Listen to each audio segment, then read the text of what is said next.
நம்முடைய தகப்பனை, அவருடைய மனதை நாம் அறிந்து கொள்ளும்படிக்கு ஆண்டவர் தொடர்ந்து நம்மை உற்சாகப்படுத்த விரும்புகிறார்.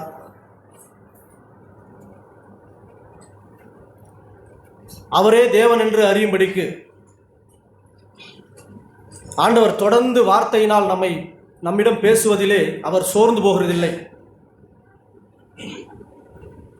தேவனுடைய மனுஷர்களும் அப்போஸ்தலர்களும் ஒரே வார்த்தையை திரும்பி திரும்பி சொல்லி நாம் ஒரு உணர்வு அடைந்து தேவனுக்கு முன்பாய் அப்படி மனத்தாழ்மையாய் நடக்கும் வரைக்கும் ஆண்டவர் ஒரே வார்த்தையை பேசுகிறதை சோர்ந்து போகிறதே இல்லை.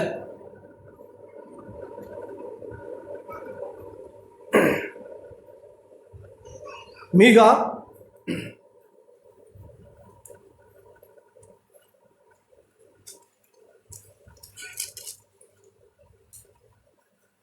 பக்கம் 1079, 6ஆம் அதிகாரம் 6ஆம் வசனத்திலே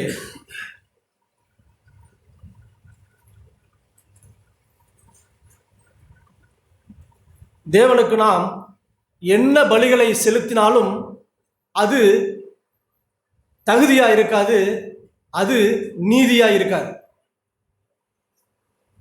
அது நியாயம் அல்ல.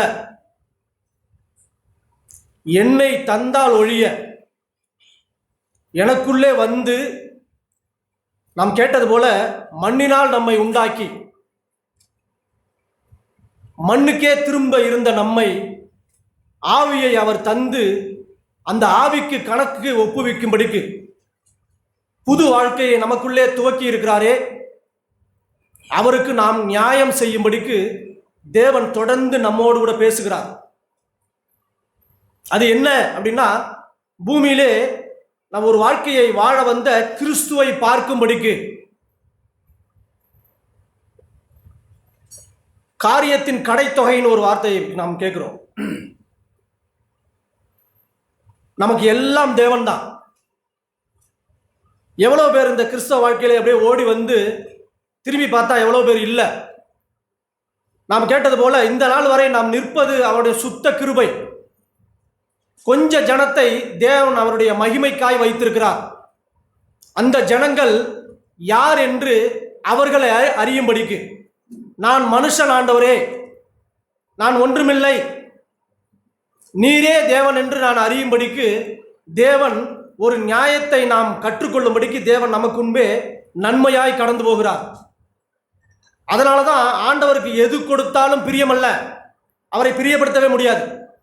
என்னை கொடுக்காத பட்சத்தில் என்னையே தரும்படிக்கு நம்ம கேட்டோம் போன வாரம் பாட்டு, என்னத்தை கொடுப்பேன், என்ன நான் கொடுக்க வந்திருக்கிறேன். இப்படிதான் 8ஆம் வசனத்துல, மனுஷனே நன்மை இன்னதென்று அவர் உனக்கு அறிவித்திருக்கிறார். நன்மை கிறிஸ்து மாத்திரம்தான் நன்மை. தேவன் அப்படிதான் நம்மை வெளிப்படுத்துகிறார், நமக்கு அப்படி வெளிப்படுத்துகிறார். நன்மையான அவரை நாம் அறியும்படிக்கு அவருடைய கண்களிலே நமக்கு கிருபை கிடைத்திருக்கிறது. அதனாலதான் ஆண்டவர் சொல்றார், எண்ணத்தை கொண்டு நீங்க தேவனுடைய சமூகத்தில் போவீங்க, உங்களுக்கு உண்டான எல்லாவற்றையும் கொடுத்தாலும் அது நியாயமாகாதே. ஏனென்றால் பரத்திலே வானத்துக்கும் பூமிக்கும் சகல அதிகாரம் படைத்த நன்மையாயிருந்த கிறிஸ்து எனக்காய் சாபமாக்கப்பட்டாரே, என்னுடைய எல்லா பாவத்தையும் சுமந்து தீர்த்தாரே. அவர் கண் கண்டபடி காது கேட்டபடி நியாயம் தீர்க்காமல் நியாயத்தை நாம் உணரும்படிக்கு தேவன் ஒரு நீதியை பூமியிலே வைத்திருக்கிறாரே. அவருடைய அடிச்சுவடை பின்பற்ற வந்த பிள்ளைகளாய் அவர் செய்த நீதியை நாமும் செய்யும்படிக்கு வந்திருக்கிறோமே. அதை காட்டிலும் தேவன் செய்த நன்மைகளுக்கு நாம் ஒரு நியாயத்தை செய்யணும். ஆண்டவர் நம்மிடம் இருந்து எதிர்பார்க்கிறது ஒண்ணுதான். மனுஷனே, நான் மனுஷன் அப்படின்னு உணரும்படிக்கு தான் மனுஷனேன்னு சொல்றாங்க. இயேசு என்னை யார் என்று சொல்லுறீங்கன்னு எல்லாரையும் கேட்கும் போது சீசர்களை பார்த்து அப்படிதான் சொல்றாங்க. பேதுருவை பார்த்து சீமோனே, மனுஷனே, நீ என்ன சொல்ற? அப்படிதான் ஒரு மனுஷனை ஆண்டவர் நான் மண் என்று நினைவு கூறும்படிக்கு தேவன் எனக்குள்ளே வந்து அந்த மகத்தான விசுவாசத்தை துவக்கி அவர் முடிக்க இருக்கிற அந்த நாமம் மகிமைப்படும்படிக்கு நான் என்னையே உணர்ந்து எனக்குள்ளே அவரை சுமந்து அவருடைய நாமத்திற்கு மகிமையாய் வாழும்படிக்கு தான் ஆண்டவர் அப்படி நம்மை எதிர்பார்க்கிறார். வேற எதையுமே இல்லை. மனுஷனே, நன்மை இன்னதென்று அவர் உனக்கு அறிவித்திருக்கிறார். நியாயம் செய்து, தேவன் நமக்கு செய்த நன்மைக்கு ஒரு நியாயம் நம்ம செய்யணும். இரக்கத்தை சிநேகித்து, இரக்கமாய் கிறிஸ்து இயேசு உனக்கு பூமிக்கு வந்தாரே, அந்த இரக்கத்தை நீர் எல்லார் மேலும் காண்பித்து, அந்த இரக்கத்தை நீ அவரை சிநேகித்து உன் தேவனுக்கு முன்பாய் மனத்தாழ்மையாய் நடப்பதை அல்லாமல் வேற என்னத்தையும் ஒன்று கேட்கல ஆண்டவர். யார் ஒரு நியாயம் செய்ய முடியும் அப்படின்னா மனத்தாழ்மையாய் நடப்பவர்கள் மாத்திரம்தான். யார் மனத்தாழ்மையாய் நடக்க முடியும் அப்படின்னா, நியாயத்தை நான் செய்யணுமே, கிறிஸ்து போல பூமியில இருக்கணுமே. அவர் எப்படி மனத்தாழ்மையாய் பூமிக்கு வந்து அடிமையின் ரூபம் எடுத்து அப்படி மனுஷ சாயலாகி எல்லாவற்றையும் நமக்காய் செய்து முடித்திருக்கிறார். ஒருவேளை நம்ம அதை பார்க்கும்படிக்கு நம்மளுடைய கண்களை தொடர்ந்து வார்த்தையினால் நாம் அதை அறியும்படிக்கு, அவரை தொட்டு பார்க்கும்படிக்கு, அதை தொடர்ந்து போகும்படிக்கு நம்மோடு அப்படி ஞாபகப்படுத்தி கொண்டே இருக்கிறார். நான் இந்த வார்த்தையை போன வாரம் கேட்டுட்டு இருக்கும்போது இந்த வாரம் ஃபுல்லாக எனக்கு அப்படிதான் அந்த காரியங்களை அப்படி ஆண்டவர் அப்படி வெளிப்படுத்தினாங்க. நான் மனுஷன் என்று உணரும்படிக்கு, நீர் தேவாதி தேவன், நீர் சொல்ல ஆகும் கட்டளையிட நிற்கும். நாம் கேட்டது போல எல்லாம் உருவாகணும், அப்படி உண்டாகணும்னா எல்லாம் உண்டாயிடும், எல்லாம் உண்டாகிறது. மனுஷனை அப்படிதான் ஆண்டவர் உண்டாகணும். ஆனா அவனுக்குள்ளே இருக்கிற உயிர், அந்த ஆவி அவருடையது. அவர் தன்னுடைய ஆவியை ஊதி நமக்கு உயிரை தந்திருக்கிறார். அந்த ஆவிக்கு கணக்கு கொடுக்கிறவர்கள் இந்த மண்ணான சரீரத்தை குறித்து பயப்படவே மாட்டாங்க. இந்த சரீரம் ஒரு நாள் ஒழிஞ்சு போயிடும். ஆனால் ஆவி, தேவன் தந்த ஆவிக்கு கணக்கு கொடுக்கும்படிக்கு, அந்த ஆவிக்கு நாம் உண்மை உள்ளவர்களாக இருக்கும்படிக்கு, அதற்கு ஈடா இனி என்னத்தை தந்தாலும் ஒண்ணுமே இல்லை. உன்னையே தராத பட்சத்தில் நீ தான் உன்னையே தரணும். அவ்வளவுதான் ஆண்டவர் அப்படிதான் சொல்றார். அதுதான் நியாயம். பவுல் அப்போஸ்தலன் அப்படிதான் சொல்கிறார், அன்பு என்னை நெருக்கி ஏவுது. ஒரு அன்பு நம்ம நெருக்கி ஏவுனா அதற்காக என்ன வேணாலும் கொடுக்கலாம். அந்த அன்புக்கு பதில் செய்யும்படிக்கு. எனக்கு ஒண்ணு செய்யல அப்படின்னா நம்ம ஒண்ணும் செய்ய வேண்டிய அவசியமே இல்லை. சொந்த குமாரன் என்றும் பாராமல் நம் எல்லாருக்காகவும் அவரை தந்தறில்லவர். அதற்கு நாம் ஒரு நியாயம் செய்யணும். ஆண்டவர் அப்படிதான் நம்மை வெளிப்படுத்த விரும்புகிறார். நான் இன்னொரு வார்த்தையை நான் 2 நாளாகமம், அந்த நாட்களே இந்த வார்த்தையை வாசிக்கும் போது எனக்கு அப்படி உற்சாகமாக இருந்துச்சு. 2 நாளாகமம் 2ஆம் அதிகாரம், 7ஆம் அதிகாரம்,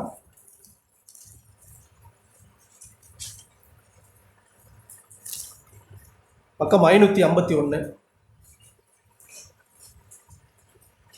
இங்கே சாலமன் ராஜா தேவனுக்கு பலிபீடத்தை கட்டி, ஒரு ஆலயத்தை கட்டி தேவன் தங்கும்படிக்கு அநேக காரியங்களை செய்து முடிக்கிறார்.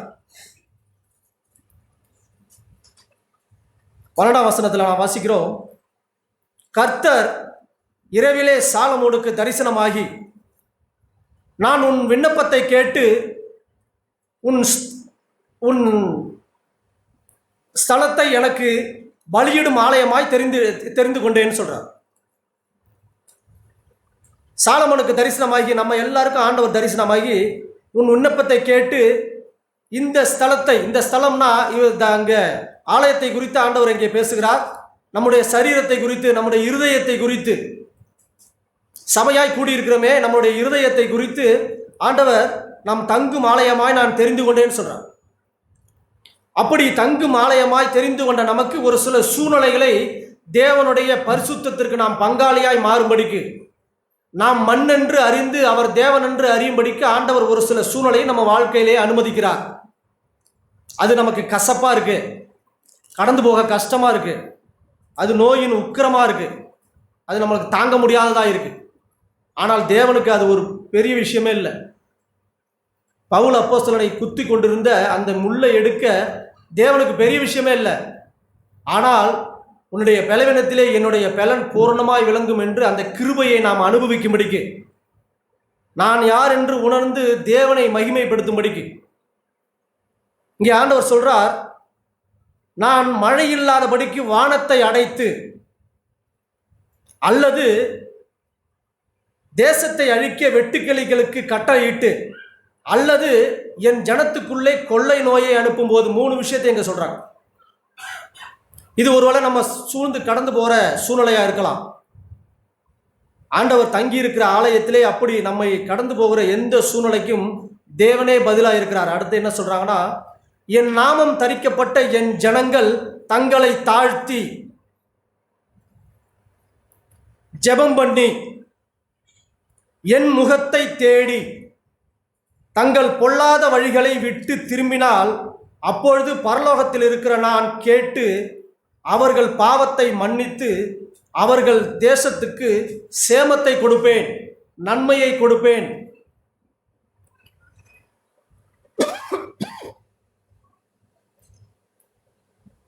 தங்களை தாழ்த்தி ஜெபம் பண்ணி அவருடைய முகத்தை தேடி நம்முடைய எல்லா வழிகளை விட்டு நான் யார் என்று உணர்ந்து, ஆண்டவரே நீரே மகிமைப்படும் என்று சொல்ல வரும்பொழுது, கிறிஸ்து பூமிக்கு அப்படித்தான் வந்தார். குமாரன் மகிமைப்படும்படியான வேலை வந்தது, இப்பொழுது மகிமைப்படுத்தும்னு சொல்லும்பொழுது, இந்த வேளையிலே நான் என்ன சொல்லுவேன், உம்முடைய சித்தம் நிறைவேறட்டும் என்று கிறிஸ்து தன்னை தாழ்த்தின போது, நான் மகிமைப்படுத்தினேன், இன்னும் மகிமைப்படுத்துவேன் ஆண்டவர் சொன்னார். அதே போலதான் நம்முடைய வாழ்க்கையிலே அப்படி தம்மை தாழ்த்தி அப்படி வந்த மனுஷர்களுக்கு ஒரு சேமத்தை நான் உண்டு பண்ணுவேன்னு சொல்றாங்க. இந்த ஸ்தலத்திலே செய்யப்படும் ஜெபத்திற்கு என் கண்கள் திறந்தவைகளும் என் செவி கவனித்திருக்கிறவருமாய் இருக்கிறது. அப்படி இருக்கிற தன்னை தாழ்த்தி ஜெபம் பண்ணுகிற எந்த மனுஷனாய் இருந்தாலும், தேவனுக்கு நேராய் நியாயமாய் அப்படி ஆண்டவருக்கு நேராய் நடந்து அப்படி நடக்கிற எந்த மனுஷனாய் இருந்தாலும், அப்படி அவனோட ஜெபத்திற்கு என் கண்கள் திறந்திருக்கு, என் செவி எப்போதும் கவனிச்சிருக்கு. என் நாமம் இந்த ஆலயத்தில் என்றென்றைக்கும் இருக்கும்படிக்கு நான் இதை தெரிந்து கொண்டு பரிசுத்தப்படுத்தினேன். நம்மை பரிசுத்தப்படுத்தியிருக்கிற தேவன் நமக்குள்ளே தங்கி இருக்கும்படிக்கு, ஏதோ நம்மை விட்டு போக அல்ல, ஏதோ வழியை காண்பித்துட்டு நீங்க நடந்து போங்க நான் உன்னை விட்டுட்டு போறேன் இல்ல. ஆண்டவரை நம்மை கரம் பிடித்து தொடர்ந்து நடத்தும்படிக்கு நமக்குள்ளே வந்து தங்கி அவருடைய பரிசுத்தம் நமக்குள்ளே விளங்கும்படிக்கு நம்மை தெரிந்து கொண்டார். என் கண்களும் என் இருதயமும் என்னாலே அங்கே இருக்கும், எப்போதும் உங்களோட தான் இருக்கும். எப்போ அப்படின்னா, உங்களை நீங்கள் தாழ்த்தும் பொழுது. பெருமை உள்ளவனுக்கு தேவன் எதிர்த்து நிற்கிறார். எதையோ கொடுத்து தேவனை பிரியப்படுத்திடலாம் அப்படின்னு நினைக்கிற மனுஷருக்கு ஆண்டவர் ஒரு சப்போர்ட்டும் பண்றதே இல்லை. என்னை கொடுத்து, ஆண்டவரே எனக்குள்ளே நீர் பிரியமாயிரும் ஆண்டவரே, இதிலும் எவ்வளோ மாசு இருக்கு, இதிலும் எவ்வளோ குறைவு இருக்கு அப்படின்னு என்னை அப்படி தேவனுக்கு தருகிற அந்த இருதயத்தை ஆண்டவர் பிரியமா இருக்க விரும்புகிறார். அப்படி கொடுக்கிற மனுஷனுக்கு அவர் கட்டளையிட்ட எல்லாவற்றையும் அவர் பார்த்து கொண்டு நமக்கு சேமத்தை உண்டு பண்ண அவர் வல்லவராக இருக்கிறார். நம்முடைய ஜெபத்திற்கு அவருடைய செவிகளும் அவருடைய கண்களும் அவருடைய இருதயமும் காத்திருக்கு, நன்மை செய்யும்படிக்கு, தொடர்ந்து அவருக்குள்ளே நாம் அப்படி நடந்து போகும்படிக்கு, அந்த நன்மையை நாம் தொடர்ந்து பார்க்கும்படிக்கு, ஒரு நியாயம் செய்யும்படிக்கு, மனத்தாழ்மையாய் தேவனுக்கு முன்பாய் அப்படி இரக்கத்தை சிநேகித்து அவருக்கு முன்பாய் நடக்கும்படிக்கு, நாம் அநேக ஜனங்களுக்கு இரக்கத்தை காண்பிக்க முன்னாடி தேவனுக்கு நாம் கணக்கு ஒப்புவிக்கணும். அதாவது இந்த கிறிஸ்துவ வாழ்க்கை அப்படி 3 அடித்தளங்களில் அப்படி இருக்கு. பேஸ் மட்டும் அடியிலே மறைந்திருக்கிற அந்த பேஸ் சரியா இருந்தால் தான் பில்டிங் ஒழுங்கா இருக்கும். கிறிஸ்துவுக்கும் எனக்கும் உள்ள பங்கு, கிறிஸ்துவுக்கும் எனக்கும் உள்ள அந்த நீதி, அந்த ஒப்பந்தம், அந்த உடன்படிக்கையிலே நாம் உண்மை உள்ளவர்களாக இருந்தால் பாக்கி 2 காரியமும் ஆட்டோமேட்டிக்காக, நம்ம குடும்ப காரியமும் சரி, சபை கூடுதல், நம்ம வேலை காரியங்கள், நமக்கு தேவைகள் எல்லாவற்றும் சரியாக எழும்பிக்கிட்டே இருக்கும். ஆனால் தேவனுக்கும் நமக்கும் உள்ளதை நாம் ஏதோ மறைத்து, எனக்கானதை தேடி, நான் யார் என்று உணராமல், தேவனுடைய மகிமையை பார்க்காமல், ஏதோ தேவனோடு அப்படி தொடர்ந்து நம்ம ஓட்டத்தோடு அப்படி போயிடலாம் அப்படின்னா இல்லை. ஆண்டவர் சொல்றார், வாசல் வழியா இவர் உள்ளே பிரவேசித்தால் அவன் ஜீவனை கண்டடைவான், அவனுக்கு மேய்ச்சல் உண்டுன்னு சொல்றான். அந்த வாசல் கிறிஸ்து இயேசு. அந்த நன்மை இயேசு.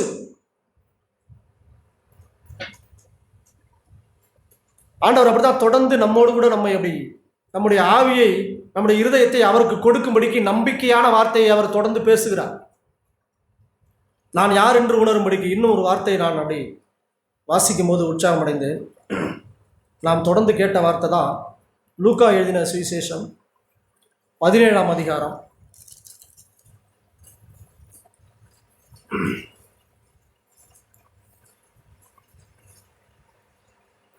ஒரு மனுஷன் அவனுக்கு நடந்த சுகத்தை பார்த்து, 10 குஷ்டரோகிகள், நாம் அடிக்கு ஒரு முறை கேட்ட ஒரு காரியம்தான். அவன் தேவனுடைய நன்மையை அவன் பார்த்து, அவர் செய்த அந்த சுகத்தை பார்த்து எப்படி ஒரு நன்றியோடு ஒரு நியாயம் செய்கிறான். அது அவனுக்கு நீதியாய், அது நியாயமா இருக்கு. அப்படி வந்த மனுஷனுக்கு ரட்சிப்பை தேவன் சேர்த்து தருகிறார். ஒருவேளை சபைக்கு வந்து தேவனை பார்த்து, ஆண்டவரை நான் தொழுது கொண்டேன், எனக்கு சுகமாயிடுச்சு, எனக்கு காரியங்கள் எல்லாம் சரியாயிடுச்சு அப்படின்னு நம்ம ஏதோ வந்துட்டு அப்படியே இப்படி போயிட்டோம்னா நமக்கு சுகம் உண்டாகும், பலன் உண்டாகும், சுபிச்சம் எல்லாம் உண்டாகும், ரட்சிப்புக்கு நாம் தூரமாக இருப்போம். ஆனால் தேவனை பார்த்து நியாயம் செய்ய விரும்புகிற ஒரு மனுஷன் அந்த அன்பு நெருக்கி ஏவுவதை பார்த்து, நான் ஒன்றுமில்லை ஆண்டவரே, இதோ தொடச்சி போகிற அழுக்கு, எனக்கு உண்டானது எல்லாம் குப்பையா ஒரு மூட்டையை கட்டி வச்சுட்டேன், இப்போ சுயநீதி உடையவனா இல்லாமல் விசுவாசத்தினால் உண்டாகிற நீதியினால் பிழைக்க வந்திருக்கிறேன் என்று சொன்ன பவுல் அப்போஸ்தலன் போல புது உடன்படிக்கைக்கு உண்மையுள்ள மனுஷனாய் நான் ஒன்றுமில்லை என்று வந்த ஒரு மனுஷனை இங்கே நாம் பார்க்கிறோம். இங்கே 12ஆம் வசனத்தில் அவர் ஒரு கிராமத்தில் பிரவேசித்தார். குஷ்டரோகம் உள்ள 10 பேர் அவருக்கு முன்பாக எதிராய் வந்து அவருக்கு முன்பாக அப்படி நின்று தூரத்திலே நிற்கிறாங்க. இயேசு ஐயரே, எங்களுக்கு இறங்கும் என்று சத்தமிட்டார்கள். அவர்களை அவர் பார்த்து, நீங்கள் போய் ஆசாரியருக்கு உங்களை காண்பியுங்கள் என்றார். அந்தபடி அவர் போகையில் சுத்தமானார்கள். 10 பேரும் சுகமாயிட்டாங்க. 10 பேரும் திரும்பி வந்திருக்கலாம், இல்ல 10 பேருமே போயிருக்கலாம். சுயாதீனம், ஆண்டவர் சுகத்தை தந்து சுயாதீனம். இந்த வாழ்க்கை கட்டாயம் அல்ல, விரும்பினால் மாத்திரம்தான். அப்படி ஒரு விருப்பத்தையும் செய்கையையும் என் இருதயத்திலே உண்டு பண்ணி அதை செய்யும்படிக்கு பரிசுத்த ஆவியின் துணையை எனக்கு தந்து உன் பக்கமா என்னுடைய வாழ்க்கையை திருப்பிக் கொள்ளுங்க ஆண்டவரே அப்படின்னு சொல்லி அவருக்கு முன்பாக நியாயம் செய்கிற மனுஷர்களை அவர் பார்த்து சேமத்தை கட்டளையிட விரும்புகிறார். அந்த ஆத்மா மேல எப்போதும் கரிசனையாய் கண்ணாய் இருந்து அவரை எல்லாவற்றையும் பொறுப்பெடுக்க விரும்புகிறார். அது யாரு அப்படின்னா, மனத்தாழ்மையாய் தேவனுக்கு முன்பாய் நான் ஒன்றுமில்லை ஆண்டவரேன்னு சரணடைகிறவங்க தான். நான் அல்ல ஆண்டவரே, நான் மண்ணு, நான் அல்ல, நீரே என்னை உண்டாக்கினீர் என்று அறியும்படிக்கு உன் பக்கமாய் வருகிற ஜனங்கள். அவர்களில் ஒருவன் தன் ஆரோக்கியமானதை கண்டு திரும்பி வந்து உரத்த சத்தத்தோட தேவனை மகிமைப்படுத்துகிறான். அவனுடைய நியாயத்தை அவன் எப்படி தெரியப்படுத்துகிறான்? இது நியாயம்னு சொல்லலாம், இல்ல அன்புன்னு சொல்லலாம், நன்றியுள்ள இருதயம்னு சொல்லலாம். அவர் யாருன்னு திரும்பி பார்க்க கூட வந்திருக்கலாம். ஆண்டவர் அப்படி ஒரு இருதயத்தை அவனுக்கு தந்திருக்கிறார். அவன் யார்? போன வாரம் கேட்டது போல அவன் யார் அப்படின்னா, அவன் ரட்சிப்புக்கு தூரமான மனுஷன். அவன் யூதர் வம்சத்திலே வந்தவன் அல்ல, அவன் பிள்ளை அல்ல, மேஜையிலிருந்து கீழே விடுகிற துணிக்கையை தின்னுகிற தேவனிடம் மண்டியிட்டு கேட்கிற நாய். தகுதி இல்லாத மனுஷர்களுக்கு தேவன் தருகிற தகுதியை பயன்படுத்தி கொள்கிறவர்கள், அதையும் அப்படி சாப்பிட்டுட்டு அப்படி போறவங்க இல்ல. ஒரு நன்றியுள்ள இருதயத்தோடு ஒரு தேவனுக்கு அப்படி வந்த மனுஷர்கள். எப்படி கள்ளன் வந்தானோ அதே போல ஒரு மனுஷன் கிறிஸ்து இயேசுவை அன்பை பார்த்த உடனே இன்னொரு கல்லனை அவனை போல சக அந்த மனுஷனை பார்த்து அவனை கடிந்து கொள்றான். ஒருவேளை இவன் 10 பேரோட திரும்பி ஒரு ஆள் வரும்போது 9 பேரையும் கூப்பிட்டுருப்பான்.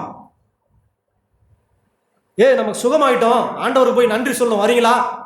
இல்லை, எனக்கு தேவையானது கிடைச்சிருச்சு, நாம் போயிட்டே இருப்போம். நான் போய் கிராமத்து உள்ள பூந்துட்டு நாங்கள் சந்தோஷமாக இருப்போம், ஆசாரியை எங்களை காண்பிப்போம், நாங்கள் ஒதுக்கப்பட்டிருந்தோம், இப்போ எல்லாம் நாங்கள் சேர்ந்துருவோம், அவங்க போயிடுவாங்க. ஆனால் ஒரு மனுஷன் தன்னுடைய நியாயத்தை, நன்றியை எப்படி தெரிவிக்கிறான்னா, அவன் ஆரோக்கியமாகி அப்படி வந்து திரும்பி வந்து உரத்த சத்தத்தோடு தேவனை மகிமைப்படுத்தி அவருடைய பாதத்தருகே முகங்குப்புற விழுந்து அவருக்கு ஸ்தோத்திரம் செலுத்தினான். அவன் சமாரியானாய் இருந்தான். அப்பொழுது இயேசு, சுத்தமானவர் 10 பேர் அல்லவா, மற்ற 9 பேர் எங்கே? தேவனை மகிமைப்படுத்துவதற்கு இந்த அந்நியனை ஒழிய மற்றொருவரும் திரும்பி வர காணோமே என்று சொல்லி அவனை நோக்கி, எழுந்து போ, உன் விசுவாசம் உன்னை ரட்சித்தது என்று சொன்னார். நம்முடைய விசுவாசத்தை தேவன் ஒரு காரியத்தை தந்து, நன்மையை தந்து, நம்முடைய இருதயத்தை நாமே பார்த்து அவர் பக்கம் திரும்பி வரும்படிக்கு அநேக நன்மைகளை நம் வாழ்க்கையிலே செய்கிறார். நாம் அனுபவிச்சுட்டு அப்படியே போயிடுறோம். அந்த அன்பு நம்மை நெருக்கி ஏவுது. ஆனாலும் நமக்கு இல்லை, ஒரு பதிலும் இல்லை. எதையோ கொடுத்து தேவனை பிரியப்படுத்திடலாம், நாட்கள் கடந்து போவோம், கடைசியில் பார்த்துக்கலாம் ஒன்று சொல்கிறோம். இல்லை, அப்படி இல்லை. அவன் சுகமான மாத்திரத்திலே அவன் எல்லாரோடையோட போய் சந்தோஷமா இருந்திருக்கலாம். ஆனால் அவன் திரும்பி வந்தானே, அந்த இருதயத்தை தேவன் பார்த்து ரட்சிப்பை தர விரும்புகிறார். நாம் சுகத்தை தேடி தேவனிடத்தில் வந்தவர்கள் அல்ல. ஒருவேளை தேவன் நம்மை பிடித்தது அப்படியா இருக்கலாம், ஆனால் அது இல்லை, பூரணம் அது இல்லை. உங்களுக்கு ஜீவன் உண்டா இருக்க ஒரு விஷயத்தை நான் தெரிந்து கொண்டேன், அது பூரணம் அல்ல. நான் பூரணப்பட வந்தேன், என்னை நான் காண்பிக்க வந்தேன், என்னை போல நீங்க மாறதான் நான் ஆசைப்பட்டு அப்படி வந்தேன். அது ரட்சிப்பு, அது தேவனிடம் இருக்கிறது. அதை பார்க்கும்படிக்கு ஒரு மனுஷன் வந்து இங்கே அப்படி வந்து தன்னுடைய நன்றியை அவருடைய பாதத்தருகே விழுகிறான். எட்ட இருந்து கத்தனான், சுகமாயிட்டான், பக்கத்தில் விழுந்து ஆண்டவருக்கு அப்படி ஸ்தோத்திரம் செலுத்துறான், அப்படி நன்றி செலுத்துறான். தேவன் நம்முடைய இருக்கிற இருதயத்தை ஆண்டவரை அங்கீகரிக்க விரும்புகிறார். இருதயத்தை தேவன் அங்கீகரிக்க விரும்புகிறார். இந்த ஆலயத்தை நான் தெரிந்து கொண்டு அங்கே தங்குவேன்னு சொல்றாரே, அந்த ஆலயம் இப்படி உள்ள ஒரு தாழ்மையான இருதயமாய், ஒரு நொறுங்கின இருதயமாய், ஒரு உடைந்த இருதயமாய் நான் பெற்றுக்கொள்ள நான் பாத்திரனே அல்ல ஆண்டவரே, நான் தூரமானவன், எனக்கு தகுதி இல்லை. கிருபை தகுதி இல்லாதவனுக்கு தரப்படுகிற தகுதி ஒரு பக்கம் உண்மை, இன்னொரு பக்கம் பாவத்தை மேற்கொள்ள நமக்கு கொடுக்கிற ஒரு தைரியம், ஒரு பாதுகாப்பான வளையம். யோபுவை சூழ்ந்தது போல அந்த வளையம் எப்படி பாதுகாப்பானது அப்படின்னா, தேவனுடைய அனுமதி இல்லாமல் என் வாழ்க்கையில ஒண்ணுமே நடக்காது அப்படிங்கிற வளையம். அதுதான் பாதுகாப்பு. மனுஷன் அப்படி திறந்து விட்டுட்டு உள்ளெல்லாம் வர முடியாது. அது வாசல். அங்கே மேய்ப்பன் ஒருவர் இருக்கிறார், அங்கே எனக்காக எல்லாவற்றையும் செய்து முடித்தவர் ஒருவர் இருக்கிறார், எனக்காக ஜீவனை தந்து முந்தி அன்பு கூர்ந்து என்னை அவர் பக்கமாய் சேர்த்து கொள்ள ஒருவர் அங்கே இருக்கிறார். அவர் பார்த்து கொள்வார். அந்த தைரியமும் நம்பிக்கையும் இருக்கிற மனுஷர்களுக்கு அவர் வெட்டுக்கிளியை அனுமதித்தாலும், அவர் எந்த காரியத்தை அனுமதித்தாலும் என் வாழ்க்கையில் நடக்கிறது எல்லாம் நன்மைக்கு ஏதுவாய் நடக்குது ஆண்டவரே என்று சொல்லி தைரியமாய் அவர் பக்கமாய் போகிற ஜனங்கள். இப்படி உணர்ந்த ஜனங்களை குறித்து வெளிப்படுத்தல விசேஷத்தில் ஒரு வார்த்தை வாசிக்கிறோம். இந்த வார்த்தையை நான் அப்படி சொல்லி அப்படி உட்கார விரும்புகிறேன். ஆண்டவர் எனக்கு அப்படி காண்பிச்சாங்க. வெளிப்படுத்தல 22ஆம் அதிகாரம் 11ஆம் வசனத்தில், இப்படி உணர்ந்த ஜனங்களுக்கும் ஒரு சுயாதீனம், கட்டாயம் அல்ல. எப்படி ஒரு மனுஷன் அப்படி சுகத்தை பெற்றுக்கொண்டு போனானோ, ஆண்டவர் ஒருவேளை தேவன் கேட்கிறது அந்த 9 பேரும் திரும்பி வந்தாக்கா ஆண்டவரோட இருதயம் எவ்வளவு குளிர்ந்திருக்கும், எவ்வளவு சந்தோஷப்பட்டு இருக்கும். ஏன் அப்படின்னாக்கா, அதனால அவருக்கு ஒரு லாபம் இல்லை, அந்த 9 மனுஷர்களும் ரட்சிக்கப்பட்டிருப்பாங்களே. ஏதோ பாதி வந்து அப்படியே போயிட்டாங்களே, தன்னை முழுமையாய் தராதபடிக்கு ஏதோ இருக்கிறதை கொஞ்சம் அப்படி கொஞ்சம் கொஞ்சம் கொடுத்து தேவனை பிரியப்படுத்தலாம்னு வந்து நன்மையை மாத்திரம் வாங்கிட்டு போயிட்டாங்களே, பாக்கி என் கையில் இருக்கே, அவங்களுக்கு கொடுக்க வேண்டியது பாக்கி என் கையில் இருக்கே. ஆண்டவர் வருத்தப்படுகிறவராக இருக்கிறார். வெளிப்படுத்தல் 22ஆம் அதிகாரத்தில் 11ஆம் வசனத்தில், அநியாயம் செய்கிறவன் இன்னும் அநியாயம் செய்யட்டும்.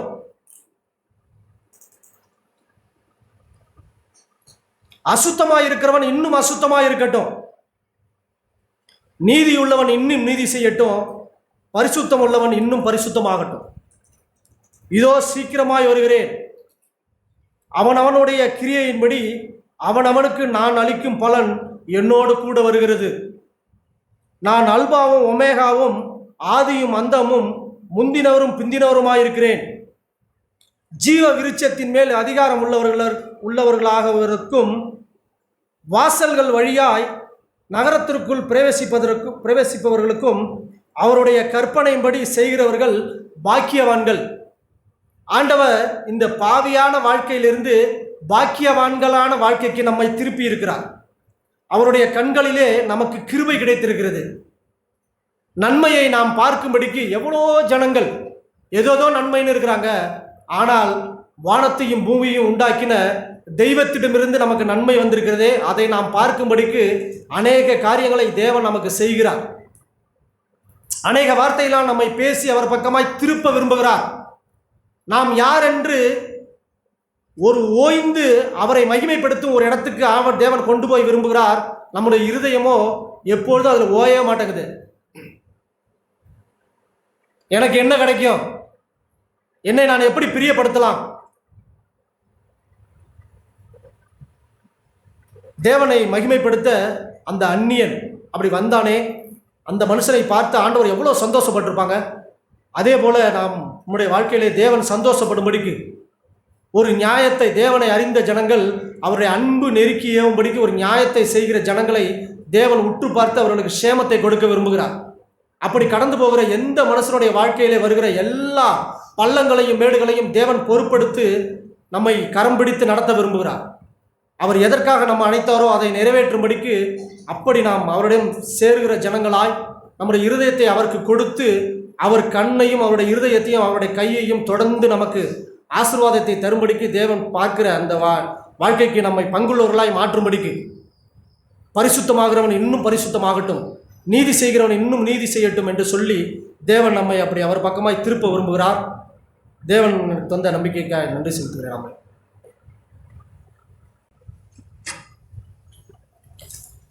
திருக்கு ஸ்தோத்திரம். நம்ம மிக 6வது அதிகாரத்தில் ஒரு வசனத்தை நம்ம படித்தோம். மனுஷனே, நன்மை இன்னதென்று அவர் உனக்கு அறிவித்திருக்கிறார். நியாயம் செய்து இரக்கத்தை சிநேகித்து உன் தேவனுக்கு முன்பாக மனத்தாழ்மையாய் நடப்பதை அல்லாமல் வேறு எண்ணத்தை கர்த்தரிடத்தில் கேட்கிறார். இதுக்கு முன்னாடி அநேக காரியங்களில் பார்த்தோம். நான் தேவனை பிரியப்படுத்தணும் அப்படின்னா என்னென்ன நமக்கு வேணும் அப்படின்னு, கர்த்தருடைய நீதிகளை அறிந்து கொள்ளணும். அதுக்கு அநேக கிரியைகளை பற்றி இங்கே சொல்லியிருக்கு. 6வது வசனம் 7வது வசனத்தில் என்னென்ன காரியங்களை செஞ்சால், இதெல்லாம் நமக்கு பழைய உடன்படிக்கையில் ஆண்டவர் ஜனங்களுக்கு கட்டளையிட்ட செயல்கள். இதெல்லாம் நம்ம பண்ணணும். பலி கொடுக்கணும், முதற்பேரானவனை நம்ம படைக்கணும், பாவத்தை போக்க கற்பத்தின் கனியை கொடுக்கணும் அப்படின்னு அநேக காரியங்களை நம்ம பார்க்குறோம். ஆனால் இதெல்லாம் எனக்கு தேவையில்லை, உனக்கு தேவை ஒன்று அப்படின்னு. அதில் 3 காரியங்கள் அவர் சொல்கிறார்.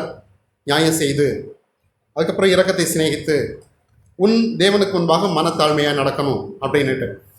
இப்போது இதில் நியாயம் செய்து அப்படின்னா அநியாயம் செய்கிறதுக்கு எதிர்ப்பதும் நியாயம் செய்து.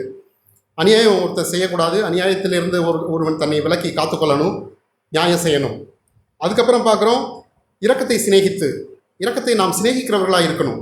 இரக்கத்தை சிநேகிக்கிறது என்ன அப்படின்னா, தேவன் நம்மேல் எவ்வளவு இரக்கமுள்ளவராக இருக்கிறார் அப்படின்றத நாம் முதல்ல பார்க்கணும்.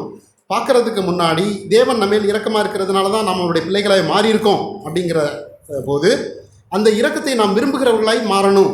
நாம் இரக்கத்தை பகைக்கிறவர்களாய் இருந்துவிட முடியும். இந்த உலகத்தில் தேவனற்றவர்கள் எல்லாரும் இரக்கத்தை பகைக்கிறவர்கள்.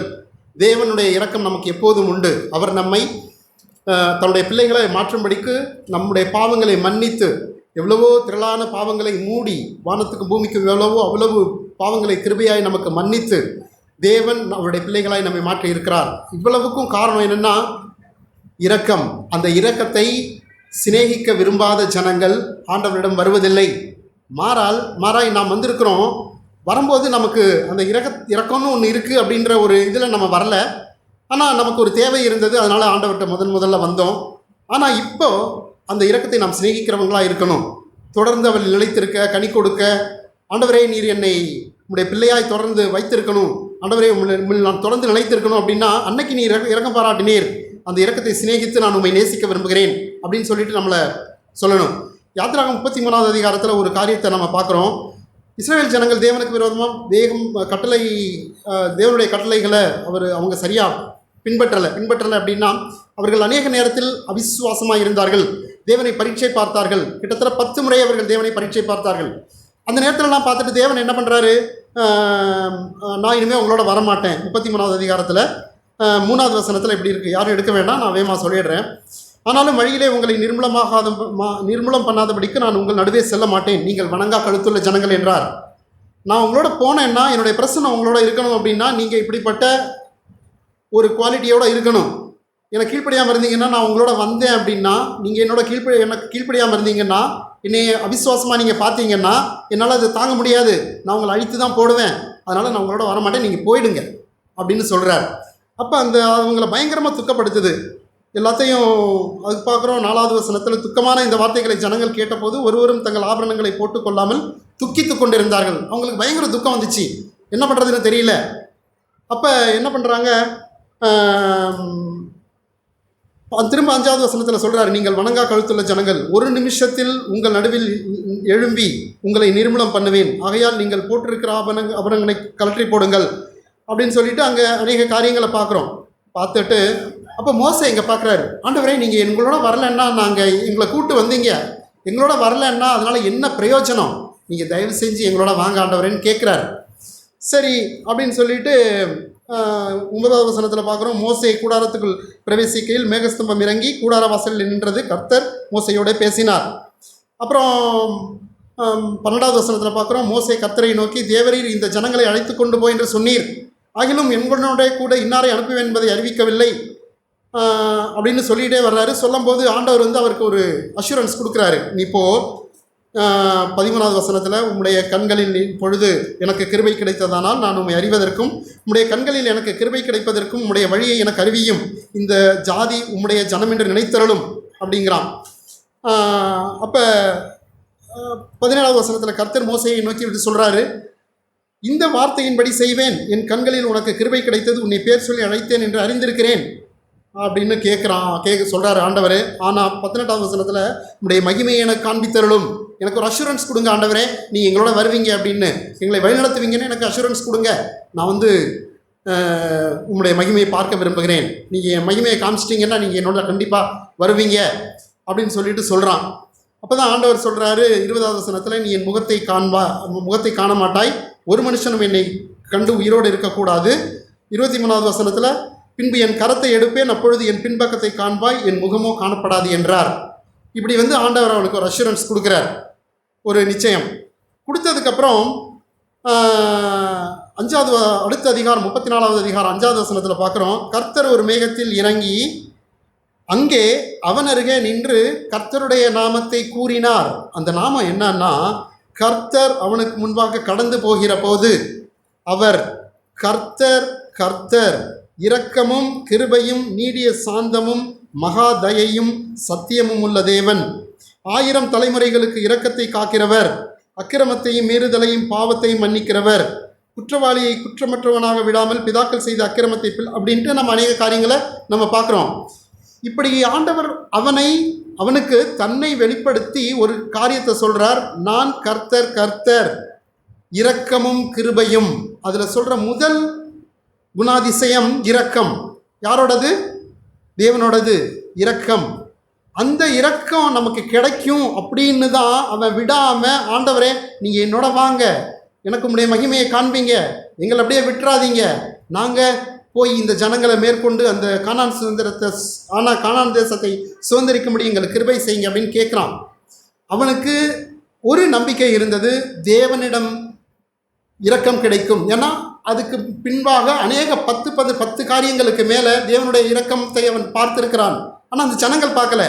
பரவாயில்ல, இப்போ ஆண்டவரே நீங்கள் எனக்கு இந்த இரக்கத்தை காண்பீங்க. அவன் இரக்கத்தை சிநேகிக்கிறவனாக இருந்தான். அதனால் தேவனிடமிருந்து தொடர்ந்து இரக்கத்தை பெறுகிறவனாக இருந்தான், தன்னை தாழ்த்துகிறவனாக இருந்தான்.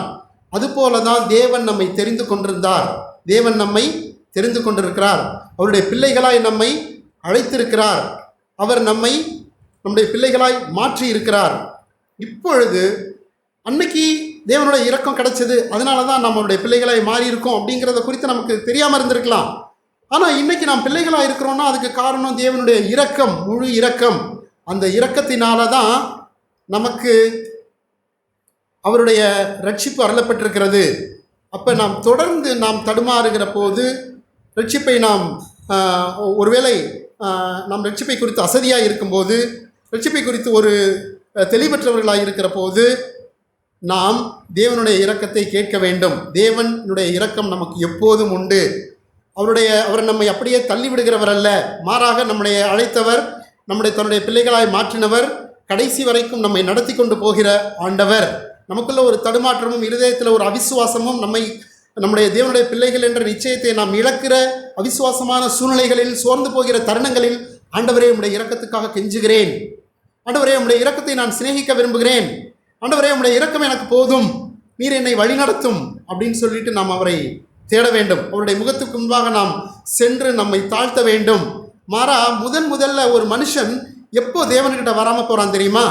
தன்னை குறித்து அவனுக்கு ஒரு திருப்தியான எண்ணம் உண்டு. எனக்கு தேவன் தேவையில்லை, எனக்கு என்னுடைய வாழ்க்கை போதும், நான் இப்படியே கடைசி வரைக்கும் இருந்து சமூகமாக இந்த உலகத்தில் வாழ்ந்து மடிந்து அன்னைக்கு பின்னாடி நாட்களை குறித்து எனக்கு கவலை இல்லை, தேவனை என்னிடத்தில் உருவாக்கி இருக்கிற வெற்றிடத்தை குறித்து எனக்கு கவலை இல்லை, தேவன் எனக்கு வேண்டும், தேவனுடைய இரக்கம் எனக்கு வேண்டும் அப்படிங்கிற எந்த ஒரு காரியத்தை குறித்தும் எனக்கு கவலை இல்லை அப்படின்னு அவன் இருக்கிறதுனால தான் சரியான ஒரு நிலையில் இருக்கிறேன், தன்னை குறித்து ஒரு சுய திருப்தி கொண்டவனாக இருக்கிறதுனால தான் தேவனுடைய முகத்தை அவன் தேடுவதில்லை, தேவன் பக்கம் போர்வதில்லை. ஆனால் அவன் ஒரு வெறுமையை இங்கு உணர்கிற போது, நான் தனியானவன் என்று தன்னை காண்கிற போது, தேவன் என்னை ரட்சித்து தன்னுடைய பிள்ளையை மாற்ற முடியும், அவருடைய இரக்கத்தை நான் பெற்றுவிட முடியும்னு அவன் நினைக்கிற போது அங்கு தேவனை அவன் தேடுகிறான், அவனுக்கு ரட்சிப்பு கிடைக்கிறது. தொடர்ந்து நாம் அவரில் நிலைத்திருப்பதற்கு நமக்கு தேவை அவருடைய இரக்கம் மட்டுமே. அந்த இரக்கத்தை சிநேகிக்க நாம் அழைக்கப்பட்டிருக்கிறோம். அந்த இரக்கத்தை சிநேகிப்பதற்கு நமக்கு தாழ்மை தேவை. ஆண்டவரே, நான் அன்னைக்கு அழைத்த போது நான் பாவி, இப்பொழுதும் அதே மாதிரி தான் ஆண்டவரே, ஆனால் நீர் இரக்கமாய் என்னை அழைத்தீர், இரக்கமாய் என்னை சேர்த்து கொண்டீர், இப்பொழுதும் அதே இரக்கத்தை நம்பி நான் உம்மிடத்தில் வருகிறேன். நான் இவ்வளோ நாள் நிறைவேற்றின நீதி ஆண்டவரே, நான் என்னுடைய கற்பக்கனியை கொடுத்தேன், இந்த காரியத்தை கொடுத்தேன், அந்த காரியத்தை கொடுத்தேன், அநேக காரியங்களை கொடுத்தேன், அதனால் என்னை ரட்சிப்பீர் அப்படின்னு நான் ஒருபோதும் நினைக்கல. நான் இந்த காரியங்களை செஞ்சேன், அந்த காரியங்களை செஞ்சேன், இப்படி ஜெபம் பண்ணேன், அந்த மாதிரி காணிக்கை கொடுத்தேன், இந்த மாதிரி கூட்டங்களை அட்டன் பண்ணேன், இந்த மாதிரி கிரியைகளை செஞ்சேன், இதனால் நீங்கள் என்னை ரட்சிப்பீர்னு நான் நம்பல ஆண்டவரே. ஆனால் உம்முடைய இரக்கம் ஒன்று எனக்கு போதும், உம்முடைய தயவு ஒன்று போதும் அப்படின்னு சொல்லிட்டு அவர் மேல் நாம் தாழ்மையாய் நம்மை கொடுக்கிற போது, நம்மை சாராமல், நம்முடைய கிரியைகளை சாராமல் தேவனுடைய இரக்கத்தின் மேல் நம்முடைய நம்பிக்கையை வைக்கிற போது நமக்கு மீட்பு உண்டு. தேவன் நம்மை மீட்டெடுப்பார். ஆமென்.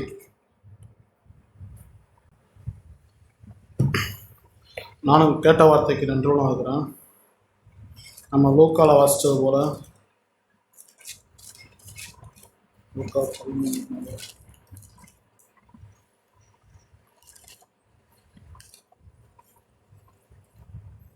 13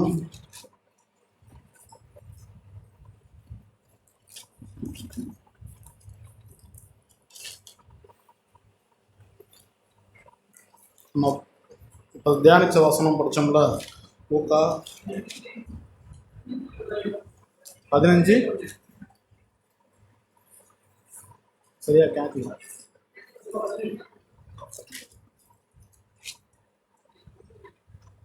லூக்கா 17:11 படிக்கலாம். பின்பு அவர் எருசலேமுக்கு பிரயாணம் பண்ணுகையில் அவர் சமரியா கலிலேயா என்னும் நாடுகளின் வழியாக நடந்து போனார். அவர் ஒரு கிராமத்தில் பிரவேசித்த போது குஷ்டரோகமுள்ள மனுஷர் 10 பேர் அவருக்கு எதிராக வந்து தூரத்தில் நின்று, இயேசு ஐயரே, எங்களுக்கு இறங்கும் என்று சத்தமிட்டார்கள். அவர்களை அவர் பார்த்து, நீங்கள் போய் ஆசாரியருக்கு உங்களை காண்பியுங்கள் என்றார். அந்தப்படி அவர்கள் போகையில் சுத்தமானார்கள். அவர்களில் ஒருவன் தான் ஆரோக்கியமானதைக் கண்டு திரும்பி வந்து உரத்த சத்தத்தோடு தேவனை மகிமைப்படுத்தினான். அவருடைய பாதத்தின் அருகே முகங்குப்புற விழுந்து அவருக்கு ஸ்தோத்திரம் செலுத்தினான். அவன் சமாரியனாயிருந்தான். அப்பொழுது இயேசு, சுத்தமானவர்கள் 10 பேர் அல்லவா, மற்ற 9 பேர் எங்கே என்றார். தேவனை மகிமைப்படுத்துவதற்கு இந்த அந்நியனை ஒரே மற்றொருவரும் திரும்பி வர காணுமே என்றார். நான் இதை படிக்கும்போது ஆண்டவர் இதில் ஒன்றும் தவறெல்லாம் ஒன்றும் இல்லை. மற்ற 9 பேர் தப்பு செஞ்சாங்கன்னா அவங்களை பொறுத்த வரைக்கும் அவங்க செஞ்ச தப்பு கிடையாது. மற்ற 9 பேர் செஞ்சது. ஏன்னா நியாயப்பிரமாணம் என்ன சொல்லுது அப்படின்னா, உனக்கு குஷ்டரோகம் சரியாயிருச்சு அப்படின்னா நீ போய் ஆசாரியன்ட்ட உன்னை காமிச்சு நீ உனக்கு சுத்திகரிப்பு பண்ணி கொண்டு நீ உன் ஜனத்தோடு சேர்ந்துக்கலாம் தான் நியாயப்பிரமாணம் சொல்லுது. மற்ற 9 பேரும் ஒருவேளை யூதர்களாக இருக்கலாம், தேவனால் தெரிந்து கொண்ட ஜனத்தில் இருந்த மக்களாக இருக்கலாம். அதனால தான் அவங்க என்ன பண்ணிட்டாங்கன்னா திரும்ப இயேசுவுக்கு நன்றி சொல்லாமல் இயேசு சொன்னபடியே நீ போய் உங்கள் ஆசாரியர்கிட்ட அவங்கள காமிச்சிக்கோங்கன்னு சொன்ன உடனே போகிற வழியில் சுகமானவொன்னே என்ன பண்ணிட்டாங்க, நேராக ஆசாரியரை போய் பார்த்து அவங்க ஜனத்தோடு சேர்ந்துட்டாங்க. அதில் ஒருத்தர் மட்டும்தான் திரும்பி வந்தால் அவன் சமாரியன். நான் இதை கேட்டுட்டு இருக்கும்போது ஆண்டவர் எனக்கு அதான் உணர்த்தினார். நாம் ஒருவேளை சபைக்கு வரும்பொழுது சமாரியராக வந்திருக்கலாம். நாம் அந்த 10 குஷ்டரோகிகளில் ஒருவனை போல் ஆண்டவரே என்னை நீ ரட்சித்தீர் அப்படின்னு சொல்லி நம் மனத்தாழ்மையாய் தேவனை அண்டி கொண்டு வந்திருக்கலாம். ஆனால் சபைக்கு இதை நான் படிக்கிறப்போ நான் திரும்பியும் இதை ஏதோ தேவனை அறியாத ஜனங்களுக்கு எழுதுன இதே கிடையாது.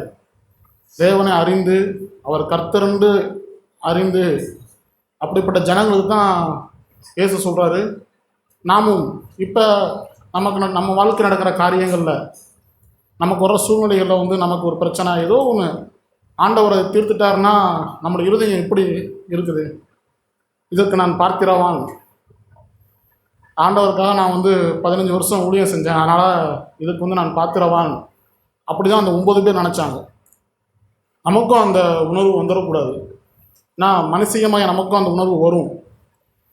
நமக்கு ஒரு வியாதி சுகமானால் நாம் ஆண்டவரை துதிக்கிறோமா, இல்லைன்னா நம்ம இதயத்தை என்னங்க வருது? நாம் செய்த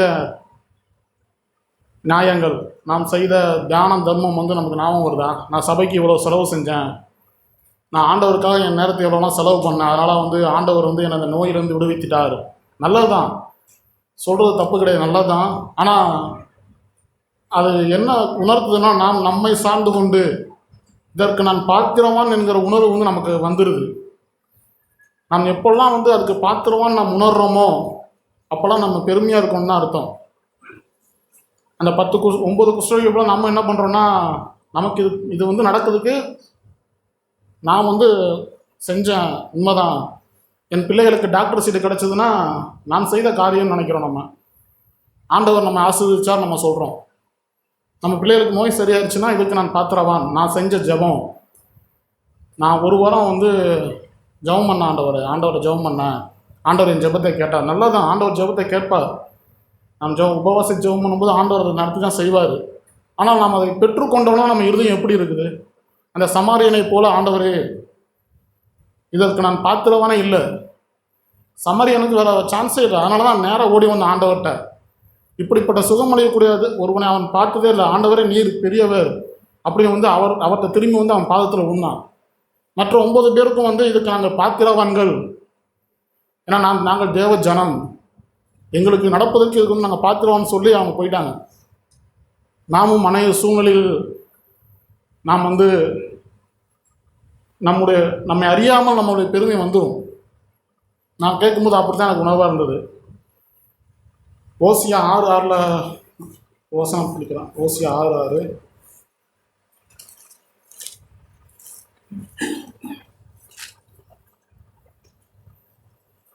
பலியை அல்ல இரக்கத்தையும் தகன பலியை பார்க்கலும் தேவனை அறிகிற அறிவையும் விரும்புகிறேன். ஆண்டவர் பழைய ஏற்பாட்டில் சொல்கிறாரு, பலியை அல்ல இரக்கத்தையும் தகன பலியை பார்க்கலும் தேவனை அறிகிற அறிவையும் விரும்புகிறேன். தேவன் அறிகிற அறிவை தேவன் விரும்புகிறார். தேவன் எப்படிப்பட்டவர்? மத்தேயு 9:13 அதிகாரம்.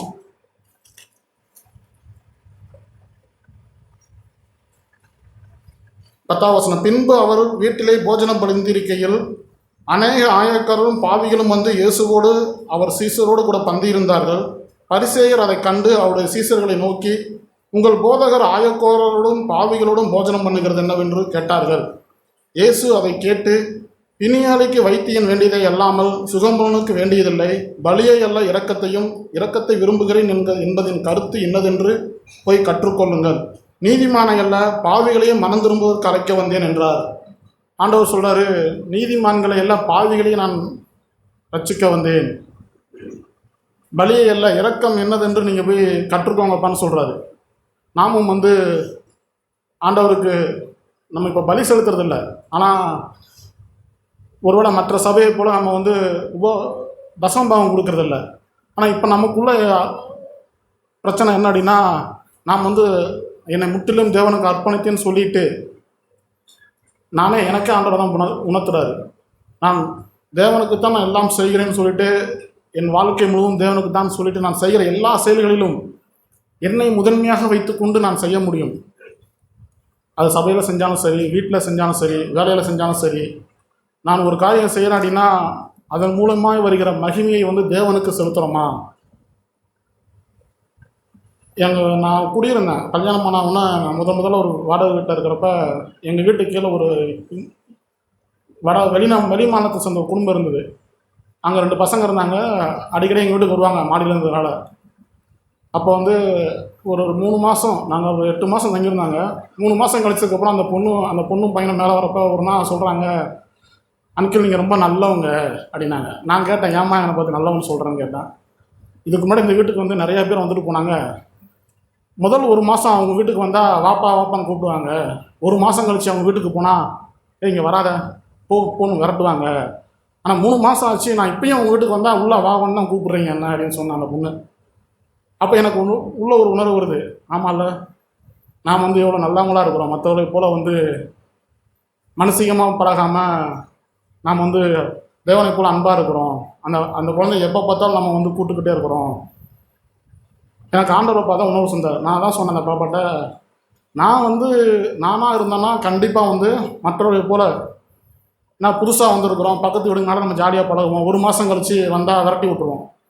நான் மட்டும் செய்துன்னு நினச்சிக்கோங்க, மனசிகமாக செஞ்சால் நானும் அதான் செய்வேன். ஆனால் நான் இந்த இதுக்கு பாத்திரமானே இல்லை. எனக்கு ஆண்டவர் தான் இந்த கிருபையை கொடுத்தாருமா. எனக்கு ஆண்டவர் தான் அதை வெளிப்படுத்தினார். உன்னை காணும், நீ வரும்போதெல்லாம் உனக்கு நான் சரி வா வீட்டுக்கு வான்னு ஏன் கோவப்படாமல் சொல்கிறேன்னா, என்னை தேவன் அப்படி தான் அழைத்தார். நான் பாவியாக இருக்கும்போது, நான் ஒன்றும் ஒரு நன்மையை செய்யாமல் இருக்கும்போதே தேவன் என்னை அழைத்த தேவன் அவர். ஆனால் அப்படி என்னை அழைத்த தேவன் என்னோடு இருக்கும்போது உன்னை கூப்பிட்றதுக்கு எனக்கு ஒன்றும் பிரச்சனை இல்லை, நீ எத்தனை நாள் எங்கள் வீட்டுக்கு வரலாம், எப்படினா வந்துட்டு போகலாம், இந்த வீடு உன் வீடு மாதிரி வச்சுக்கோன்னு சொன்னேன். இதை சொல்லும்போது எனக்கு அதை என் கண் கலங்குது. ஆண்டவரே, நான் எனது சுயநலம்ங்கிற எனக்குள்ள இப்படிப்பட்ட ஒரு வாழ்க்கையை கொடுத்து உமக்கு நன்றி ஆண்டவரே. உன் நாம மகிமைப்படுத்தும் ஆண்டவரே. இன்னும் என் இடத்துல உள்ள குறைகள்லாம் காட்டுங்க. அப்படி தான் என் இறுதி ஆண்டவர்கிட்ட காமிச்சேன். நமக்கு வர்ற பிரச்சனைகளில், நமக்கு வர்ற வெற்றிகளை நாம் எதை செய்கிறோம், அது ஆண்டவருக்கு மகிமையாக பயன்படுத்துகிறோமா இல்லை நம்ம எடுத்துக்கிறோமா? தேவனை தான் சொல்கிறாரு. திரும்பியும் சொல்கிறேன், இதில் இந்த 9ஆம் அதிகாரத்தை படித்தோம்ல, பரிசேயர்கள்லாம் அப்போ என்ன சொன்னாங்கன்னா, பரிசேயர்களை பொறுத்த வரைக்கும் அவங்க பரிசுத்தவான்கள். அவங்க பாவிகளோடு கலக்க மாட்டாங்க, அவங்களோட பேச்சு வைக்க மாட்டாங்க, சாப்பிட மாட்டாங்க. ஆனால் நீங்கள் ஆண்டவர் சொல்கிற பாவியோடு சேர்றாருன்னு சொன்னார். போய் கற்றுக்கோங்கப்பா இரக்கம் என்னென்னு, பாவிகளை ரசிக்க தான் நான் வந்தேன்னு சொல்லி தேவன் சொன்னார். அதே மாதிரி மத்தேயு 13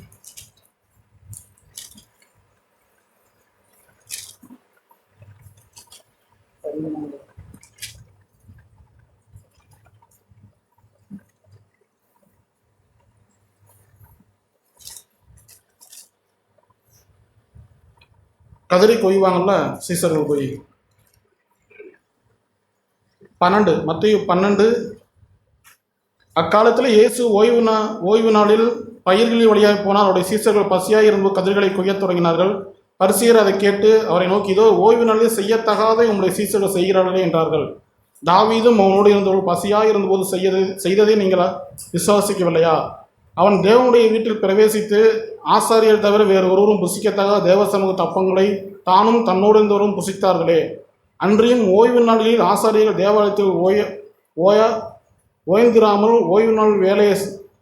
ஓய்வு நாளை வேலை நாட்களாக்கிலும் குற்றமில்லாது இருக்கிறார்கள் என்றும் நீங்கள் வேதத்தில் வாசிக்கவில்லையா? தேவாலயத்திலும் பெரியவர் இங்கே இருக்கிறார் என்று உங்களுக்கு சொல்கிறேன். பலியை அல்ல இரக்கத்தை விரும்புகிறேன் என்பதின் கருத்து இன்னதென்று அறிந்தீர்களானால் குற்றமில்லாதவர்களை நீங்கள் குற்றப்படுத்த மாட்டீர்கள். மனுஷகுமாரன் ஓய்வு நாளுக்கும் ஆண்டவராக இருக்கிறார். திரும்பி ஆண்டவர் சொல்கிற பலியை அல்ல இரக்கத்தை விரும்புகிறேன். பலியை அல்லப்பா, நான் இரக்கத்தை விரும்ப போய் கற்றுக்கோங்க என்னன்னு சொல்கிறாரு. இதை நான் படிக்கிறப்ப ஆண்டவர் பவுல் தான் எனக்கு ஞாபகத்துக்கு வருவார். அவர் தான் இந்த பலியை எல்லாம் இரக்கத்தை விரும்புகிறேங்கிறத ஒரு நல்ல 151 இந்த அதிகாரத்தை வசனம் சொல்லி முடிக்கிறேன். 151 அதிகாரம்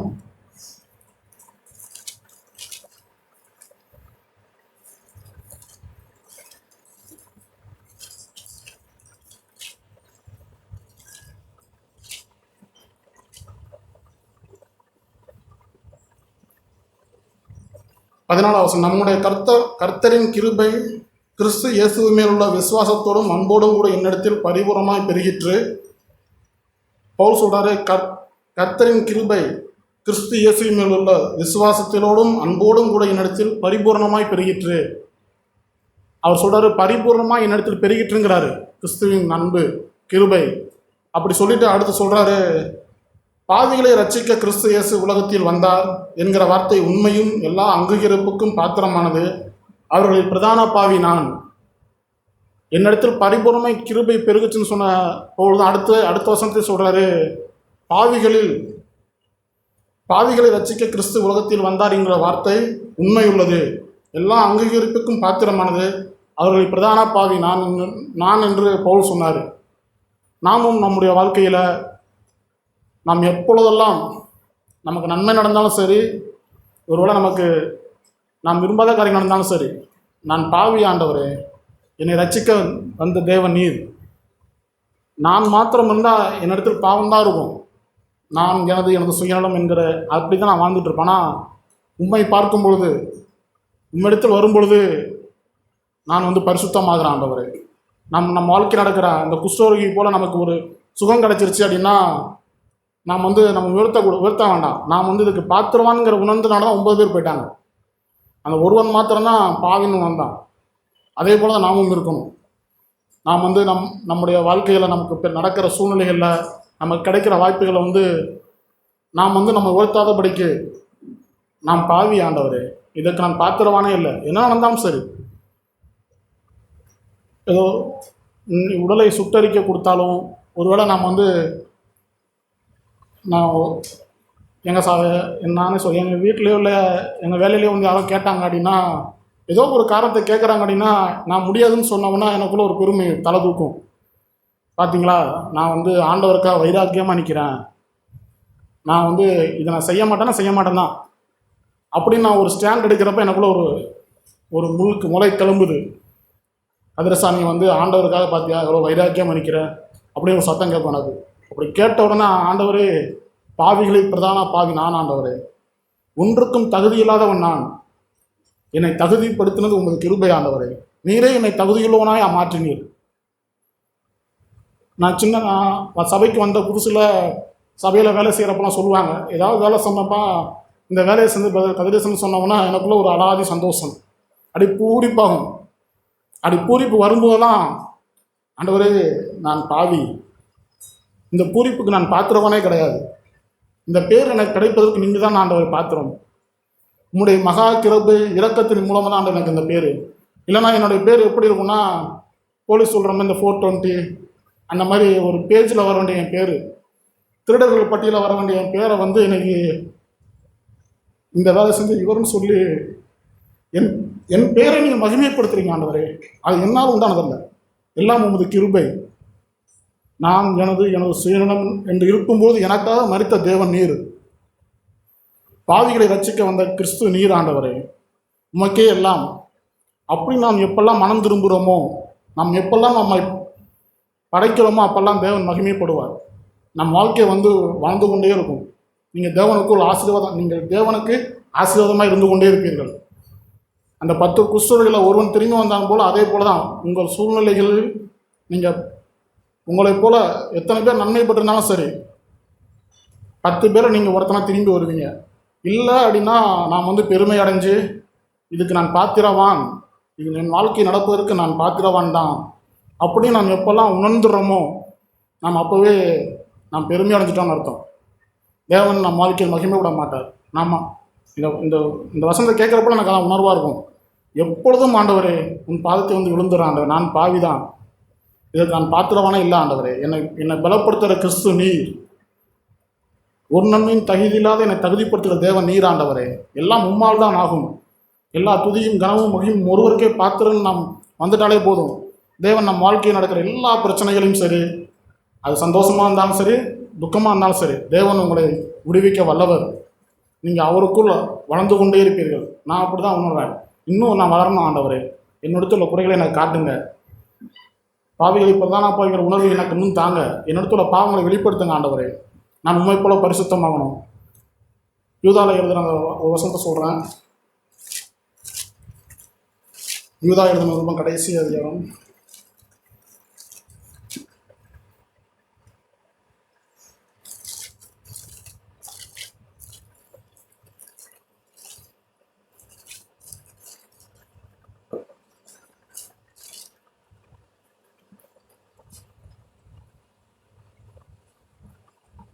மாமிசத்தால் யூதா 23, யூதா 23, மாமிசத்தால் கரைப்பட்டிருக்கிற வஸ்திரங்களையே வெறுத்து தள்ளுங்கள்.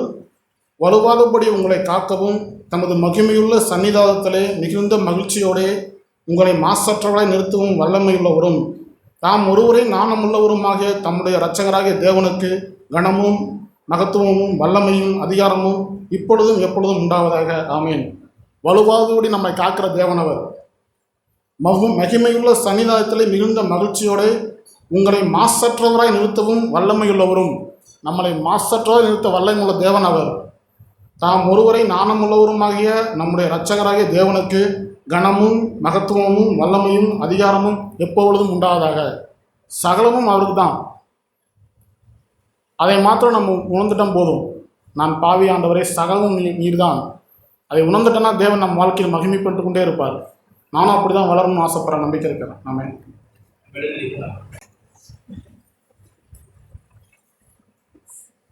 தேவன் நல்லவர், அவருடைய இரக்கங்களுக்கு என்றைக்கும் முடிவில்லை. அப்படிப்பட்ட நல்ல தேவனை ஆராதிக்க கிருபை பெற்ற ஜனங்கள் நாம் பாக்கியம் உள்ள ஜனங்கள். 1 கொரிந்தியர் புஸ்தகம்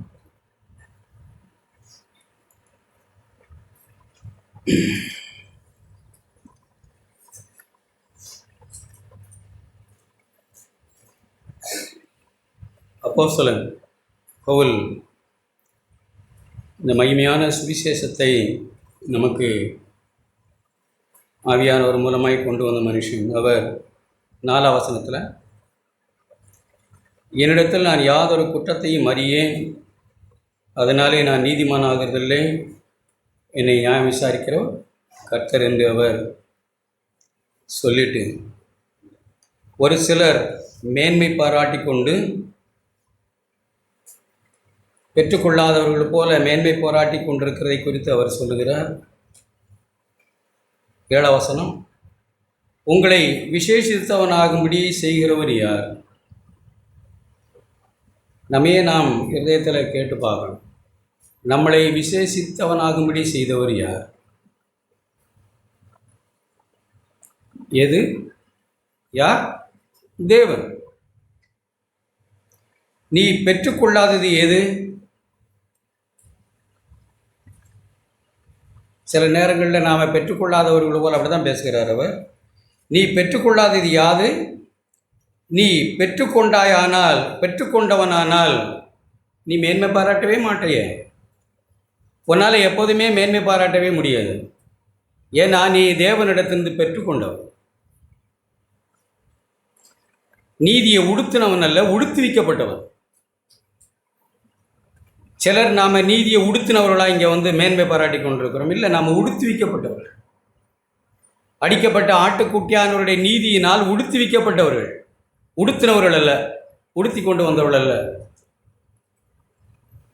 அப்படி நான் உடுத்துவிக்கப்பட்டவன், தேவனால் போற்றுவிக்கப்பட்டவன். அவருடைய நீதி என்னுடைய நீதி, என்னுடைய நீதி அழுக்கான கந்தைன்னு உணர்ந்தவர்கள் மேன்மை பாராட்ட என்ன இருக்க முடியும்? ஒருபோது மேன்மை பாராட்டுறதுக்கு தலையே தூக்க முடியாது. பெற்றுக்கொள்ளாதவர்கள் மேன்மை பாராட்டலாம், ஏன்னா அது அவர்களுடையது. தேவனிடத்திலிருந்து பெற்றுக்கொள்ளாதவர்கள் தங்களுடைய நீதி, தங்களுடைய நியாயம், தங்களுடைய பரிசுத்தம், தங்களுடைய மேன்மைகளை அவர்கள் மேன்மை பாராட்டி கொண்டே இருக்கலாம். மற்றவர்களை அற்பமாக யோசிச்சுக்கிட்டே கூட இருக்கலாம். எப்போதுமே நான் உணர்ந்ததை எப்போதுமே நாம் தேவனை தான் பார்க்கணும். எத்தனையோ முறை திரும்ப திரும்ப நாம் சொல்லிக்கிட்டே தான் இருக்கிறோம். தேவனை பார்க்கணும். தேவனை பார்த்தால் நமக்கு மேன்மை பாராட்ட எப்போதும் ஒன்றுமே இருக்காது. நம்மளை மாதிரி அற்பமான மனுஷர்களை பார்த்தால் மேன்மை பாராட்ட நிறைய நமக்கு இருக்கும். ஏன்னா அவர்களோட நாம் தேவலாமல் இருக்கும். எப்பவும் மனுஷர்களை நாம் பார்த்தோம்னா எப்பவும் மேன்மை பாராட்டுவோம். நாம் தேவனை பார்த்தால் நாம் எப்போதுமே மேன்மை பாராட்ட மாட்டோம். ஏன்னா நான் எல்லாம் பெற்றுக்கொண்டவன், எனக்கு என்ன இருக்குது, எதுவுமே என்கிட்ட என்ன இருக்குது. நம்ம கேட்டோமே, நான் இப்போ கேட்டுக்கிட்ட போது ஒன்று உணர்ந்தேன். நான் எதையும் குறையா சொல்ல, தப்பாக எடுக்காமல் கேளுங்க. நம்முடைய குடும்பங்களில் கூட பிறந்தவர்கள், சொந்த பந்தங்கள் எத்தனையோ பேர் எத்தனையோ கெட்ட பேரை வாங்கினவர்கள். கூட பிறந்தவர்களில் நான் அந்த கெட்ட பேரை வாங்கலையே, அந்த பாவத்தில் போய் நான் விழலையே, இப்படிப்பட்ட அசிங்கத்தை குடும்பத்துக்கும் சொந்த பந்தத்துக்கும் நான் உண்டாக்கலையே. அதுக்கு என்ன காரணம்? ஒரே ரத்தத்தில் தானே பிறந்தேன், ஒரே தகப்பனுக்கும் தாய்க்கும் பிள்ளையா. அப்போ நான் மட்டும் என்ன விசேஷத்தவனாக இருக்கிறேன்? என்னை விசேஷத்தவனாக செய்தவர் யார்? தேவன். அப்படி இருக்கா? அப்படி உணர்வு இருக்கா? அப்படி கண்களில் கண்ணீர் இருக்கா? ஆண்டவரே, நான் விசேஷமாய் என்ன இருக்குது, எனக்கு என்ன இருக்குது? இது உங்கள் கிருபை, உங்கள் இரக்கம். நான் மேன்மை பாராட்டி புத்தி கெட்டவனாய் நான் போகலாமா? தேவனைத்தான் நம்ம எப்போ உற்று கவனிக்கணும். தேவனை உற்று ஏசாயா தீர்க்கதரிசன புத்தகத்தை நீங்கள் வாசிக்கலாம். 5ஆம் அதிகாரம் 4-5 அதிகாரங்களை வாசித்தீங்கன்னா அந்த முதல் 5 அதிகாரங்கள் ஏசாயா எவ்வளவோ தீர்க்க தரிசனம், அது கடவுளுடைய வார்த்தை தான். அது அவர் பேசின உங்களுக்கு ஐயோ உனக்கு ஐயோ உனக்கு ஐயோன்னெலாம் பேசினாரே, அதெல்லாம் தேவனுடைய தீர்க்க தரிசன வார்த்தை தான். அது ஒன்று அவர் சொந்த கருத்து இல்லை. ஆனால் 6ஆம் அதிகாரம்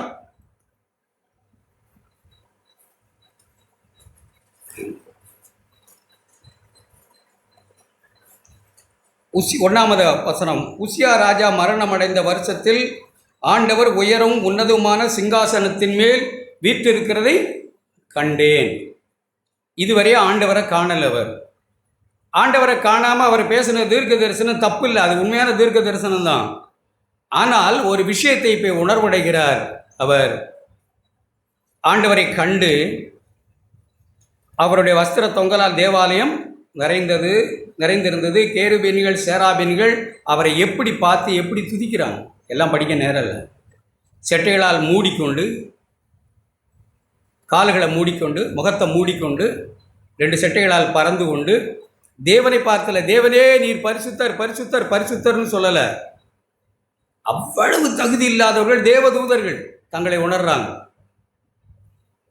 ஒருவர் பார்த்து தேவனாகிய கர்த்தர், அப்படித்தான் எழுதியிருக்கு இல்லையா? ஒருவர் நோக்கி 3ஆம் வசனம், தேவனாகிய கர்த்தர் சேனைகளின் கர்த்தர் பரிசுத்தர் பரிசுத்தர் பரிசுத்தர்னு ஒருத்தர் பார்த்து தான் சொன்னாங்க, தேவனை பார்த்து சொல்ல. இதை ஏசாயா காணுகிறார்.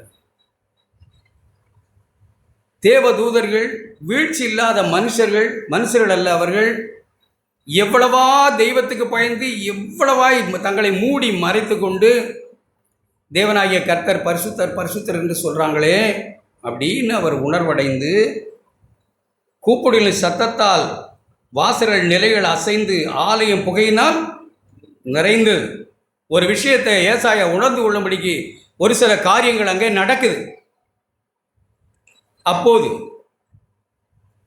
தேவன் தம்முடைய பரிசுத்தத்தை அவ்வளவாய் வெளிப்படுத்துகிறார், மகிமையை வெளிப்படுத்துகிறார். அப்பொழுது நான் ஐயோ, எல்லாருக்கும் ஐயோ ஐயோன்னு சொல்லிக்கிட்டு இருந்த ஒரு மனுஷன் இப்போ தேவனை பார்க்கிறார். இப்போ தேவனை பார்த்து தன்னை ஐயோன்னு சொல்லுவார். நான் ஐயோ அதமானேன், நான் அசுத்த உதடுள்ள மனுஷன். இவ்வளவு நேரம் சொன்னதெல்லாம் அதே அசுத்த உதடுள்ள நாவு மூலமாக தான் தீர்க்க தரிசனத்தையும் அவர் சொன்னார். அவர் சொன்ன தீர்க்க தரிசனமும் இப்போ தானே சொல்கிறார் தன்னை அசுத்த உதடுள்ள மனுஷன்னு. அதுக்கு முன்னாடி எந்த நாவனாலே தீர்க்க தரிசனம் சொன்னார்? அதே நாவனால தான், அதே அசுத்த உதடுள்ள நாவனால தான்.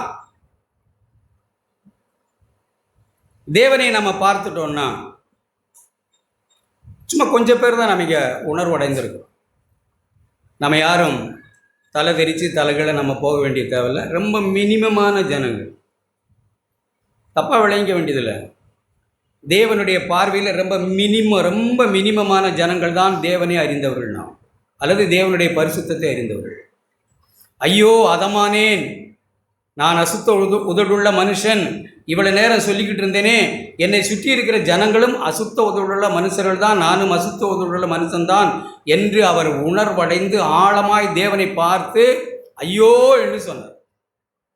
நம்மை தேவனை பார்க்காத வரையில் நாம் எப்போதும் நம்ம தாங்க மேன்மை, அதில் சந்தேகமே இல்லை.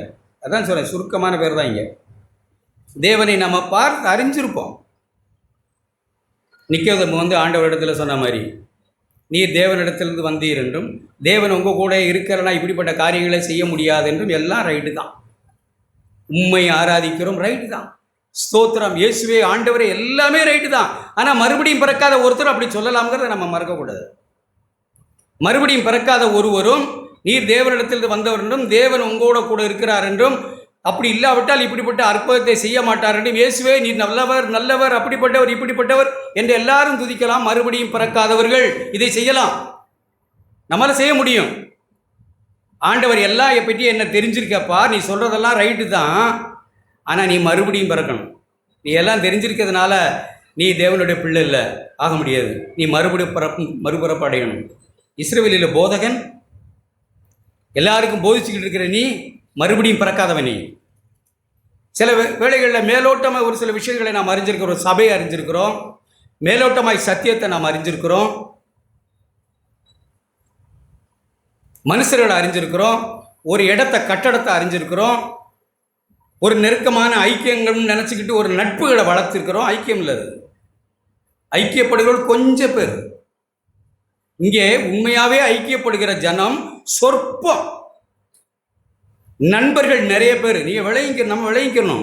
ஐக்கியப்படுகிறவர்கள் ரொம்ப சொற்பங்க. ஐக்கியப்பட என்ன எழுதியிருக்க வேதத்தில், அவர் ஒளியில் இருக்கிறது போல அதனால உண்டாகிற ஒரு ஐக்கியம், பாக்கியெல்லாம் நட்பு.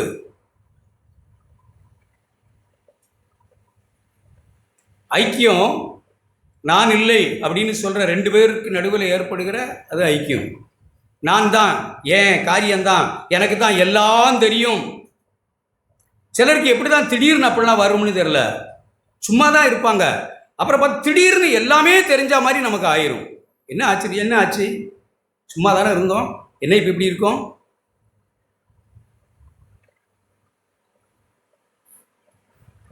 ஏன் இப்படியெல்லாம் நமக்கு நடந்துருது? அது ஐக்கியப்பட முடியாதுல்ல. ஐக்கியம்ன்றது ஒருவர் நான் அல்ல அப்படின்னு இன்னும் ஒருவர் நான் அல்லன்னு ரெண்டு பேரும் ஐக்கியம். சமாதானம் நட்பு, ஒருவர் எதுக்கு வம்புன்னு சமாதானமாக, அவ்வளோதான். ஒரு பிரச்சனையில விட்டு விடுகிறார், அவ்வளோதான். அது சமாதானமாக இருக்கலாம், குடும்பங்கள் சமாதானமாக இருக்கலாம், சபையில் ஒரு வம்பு தும்பு இல்லாமல் நம்ம வீட்டில் சமைச்சு கூட்டாஞ்சாவரை சாப்பிட்டுக்கிட்டு நம்ம வீட்டில் போய்கிட்டு வந்துக்கிட்டு இருக்கலாம். ஆனால் ஐக்கியம்ன்றது நான் அல்ல நான் சாகிறேன் சேர்த்துக்கு மறிக்கிறேன்னு சொல்கிற ரெண்டு பேரால் உண்டாகிறதுக்கு பேர் தான் ஐக்கியம். அதுவும் பிதாவும் குமாரன் இருந்த ஐக்கியம். அவர் பெருகணும், நான் சிறுகணும்னு இருக்கிற ஐக்கியம். நம்ம ஐக்கியத்தையும் நட்பையும் விளங்கிக் கொள்ளணும். நாம் அப்படி ஆண்டவரை உற்று கவனித்தால் நம்ம மேன்மை பாராட்ட ஒன்றுமே இல்லைங்க. நம்முடைய பாவம் நமக்கு பெருசாக படும். ஆண்டவரை கவனிக்காத வரையில் பிறருடைய பாவங்கள் நமக்கு பெருசாக படும். அதில் ஒன்றும் தப்பு இல்லை. ஏன்னா நம்ம கர்த்தரை பார்க்கல, நம்ம மனுஷரை பார்க்குறோம், நம்மளை பார்க்குறோம். மேன்மை பாராட்ட எவ்வளவோ இருக்குது நமக்கு, அவங்களோட எவ்வளவோ தேவலாம்ண்ணா. எனக்கு அறிவு இருக்குது, அது இருக்குது, இது இருக்குது, நிறைய விஷயங்கள் புரியுது, நல்லது கெட்டது தெரியுது, ஆத்மாவிலே பிழைக்கிறேன், நான் ரொம்ப சூப்பரான ஆள். நான் ஆவி மட்டும் உயிர்ப்பிக்கப்படாமல் இருக்குது. அப்போ நாம் தேவனை பார்த்து விட்டால் ஐயோ என்று ஆகலாம். அப்படி நம்ம ஆனால் தேவனாகிய சேனைகளின் கர்த்தராகிய ராஜாவை என் கண் கண்டு, இப்போத்தான் ராஜாவை கண்டு. இதுக்கு முன்னாடி ராஜாவாய் தன்னை கண்டது தூங்கக்கூடாது. இதுக்கு முன்னாடி தன்னை ராஜாவாய் சிங்காசனத்தில் வைத்து கண்ட வாழ்க்கை தான். அதான் சொல்ற, கொஞ்சம் பேர் நாம் தேவனை கண்டவர்கள், ராஜாவாய் கண்டவர்கள். தங்களுக்கு தாங்களே ராஜாவாக இருக்கிறவர்கள் நிறைய பேர் நம்ம இருக்கிறோம் இங்கே. அப்படின்னா என்னன்னா, ஆண்டவர் இல்லை அவர், ஆண்டவர் அல்ல அவர், அவர்களுக்கு அவர் ஆண்டவர்னா என் வழிகளை நான் விட்டுவிட்டேன்னு அர்த்தம். என்னை ஒருத்தர் ஆளுகை செய்கிறார். மறுபடியும் பிறந்தவர்கள் தான் ஆண்டவர் ரட்சகரும் சொல்கிறார்.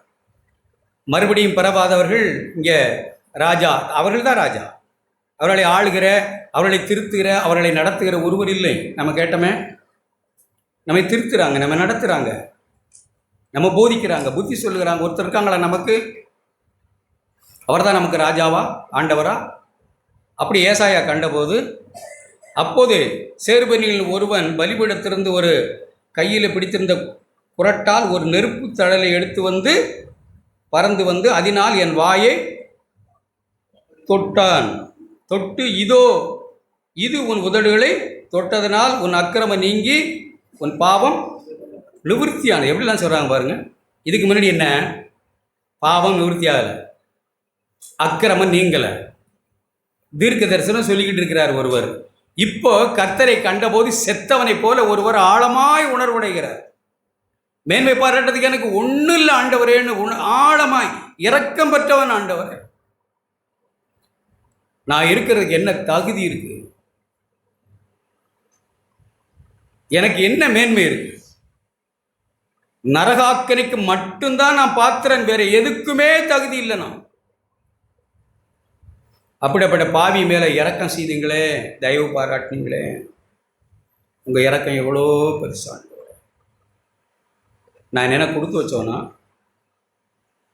இல்லை தேவன் என்னோட எதுவும் உடன்படிக்கை பண்ணியிருந்தாரா? உன்னை இந்த காலத்தில் ரட்சித்துருவேன் அப்படின்னு.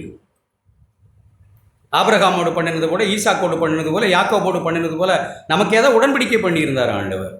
இல்லை. ஒரு வார்த்தையை கடந்த நாட்களில் வாசித்த நான் சொல்கிறேன். எபேசியர் புஸ்தகம், நம்மளை பற்றி நாம் ஆழமாய், நான் அப்படித்தாங்க உணர்வடைந்து கொண்டிருக்கிறேன். நான் புறஜாதி, 11 வசனம் 2:11.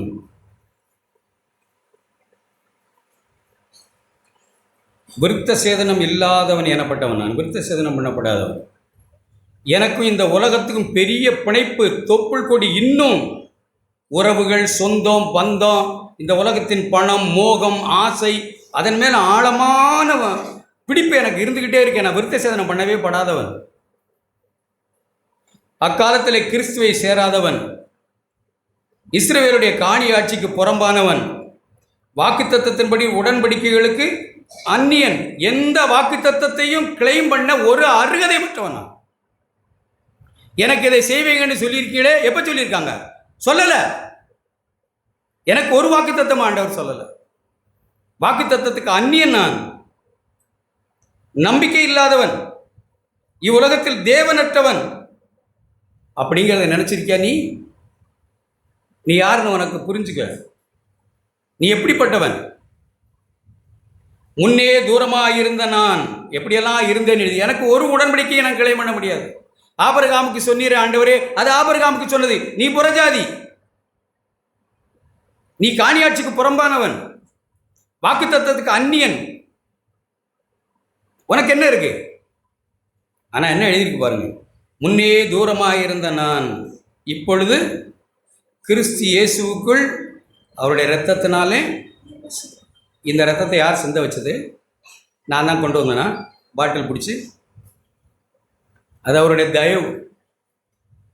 அவர் இறக்கம் இறங்கி வந்து எனக்காக ரத்தம் சிந்தினார். நான் கேட்கல, நான் கூப்பிடலை, நான் தேவனை தேடலை, நான் அவருக்கு பயப்படலை. என் பாவம் தானே உண்மை சிலுவையில் அறைந்ததுன்னு சொல்லலை. ஆனால் தயவுள்ள கர்த்தர் அடிமையின் ரூம் எடுத்த மனுஷர் சாயலாய் இந்த மண்ணிலே நடந்து என்னை தேடி என்னிடத்திலே வந்து கிருபையாய் என் பாவங்களை மன்னித்தார். இல்லையா? அவருடைய இரத்தத்தினால நான் சமீபமான. என்ன தகுதி எனக்கு? இந்த உணர்வெல்லாம் நமக்கு அப்படி இருக்கா? எனக்கு என்ன தகுதி? அவரே, நான் இல்லை. நான் ஒரு ஸ்டெப் எடுக்கலை. சமாதானத்துக்கு நான் வழியை ஒன்றும் தேடலை. சும்மா நம்ம அதான் நான் சொல்கிறேன், சொற்ப ஜனம் தான் இங்கே இருக்கிறது. நான் சமாதானத்துக்கு ஒரு ஸ்டெப்பும் எடுக்கலைங்க. யார் சமாதானத்துக்கு ஸ்டெப் எடுத்ததுன்னு தெரியுமா? நான் சும்மா வாசிக்க வேண்டாம்.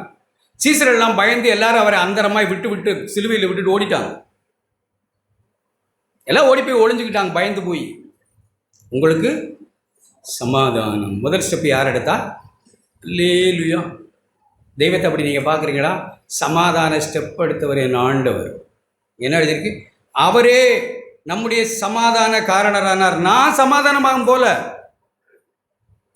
வேதம் அப்படி எவ்வளவு தெளிவாக எழுதியிருக்கு. மிகுந்த நன்றியாக நம்ம இருக்கணும். ரோமருக்கு எழுதிய நிருபம் 5ஆம் அதிகாரம். நம்முடைய இருதயம் கிருபையின் இந்த சுவிசேஷத்தினால பிடிக்கப்படணும். நெஞ்சு சுயநீதி நெஞ்சிலிருந்து பிடுங்கி எரியப்படணும். மேன்மை பாராட்டல் சபையிலிருந்து தொடர்ச்சி எரியப்பட்டு தேவனுக்கு ஒரு சிங்காசன சபையில் உண்டாக்கப்படணும். தேவன் சபையில சிங்காசனத்தில் இல்லாத ஆராதனை விருதா. மனுஷனுடைய மேன்மை பாராட்டல், அவனுடைய நீதி, அவனுடைய தான தர்மங்கள், அவனுடைய ஜெபங்கள் எதையாவது கொண்டு நீங்க மேன்மை பாராட்டினால் அவர் சிங்காசனத்திலே அமர மாட்டார். நாம தான் அமர்ந்திருக்கலாம். அவர் இல்லாத ஆராதனை விருதா. அவர் தானே சமாதானமானார். எப்படி எழுதியிருக்க 5ஆம் அதிகாரம்? இயேசு கிறிஸ்து மூலமாய் தேவனிடத்தில் சமாதானம் பெற்றோர். அவர் தான் வந்து சமாதானத்துக்கு ஸ்டெப் எடுத்தவர். நான் ஒன்றும் செயலாண்டவரே பாவி, துரோகி, நரகத்துக்கு இரக்கமற்றவன், சுட்டரிக்கப்படுவதே என்னுடைய முடிவு. ஆனால் நீங்கள் இறங்கி வந்து அடிமை ரூபம் எடுத்து மனுஷர் சாயலாகி என்னை தேவனோடு ஒப்புரவாக்குனீங்களே, நான் சமாதானமானனே. எப்படி மேன்மை பாராட்ட முடியும்? என்ன மேன்மை பாராட்ட இருக்கு? ஏதாவது நீதி, ஏதாவது பரிசுத்தம் தலையை தூக்க வைக்குதா? நாம் தேவனை அறியாதவர்கள். கொலேசியர் புஸ்தகம்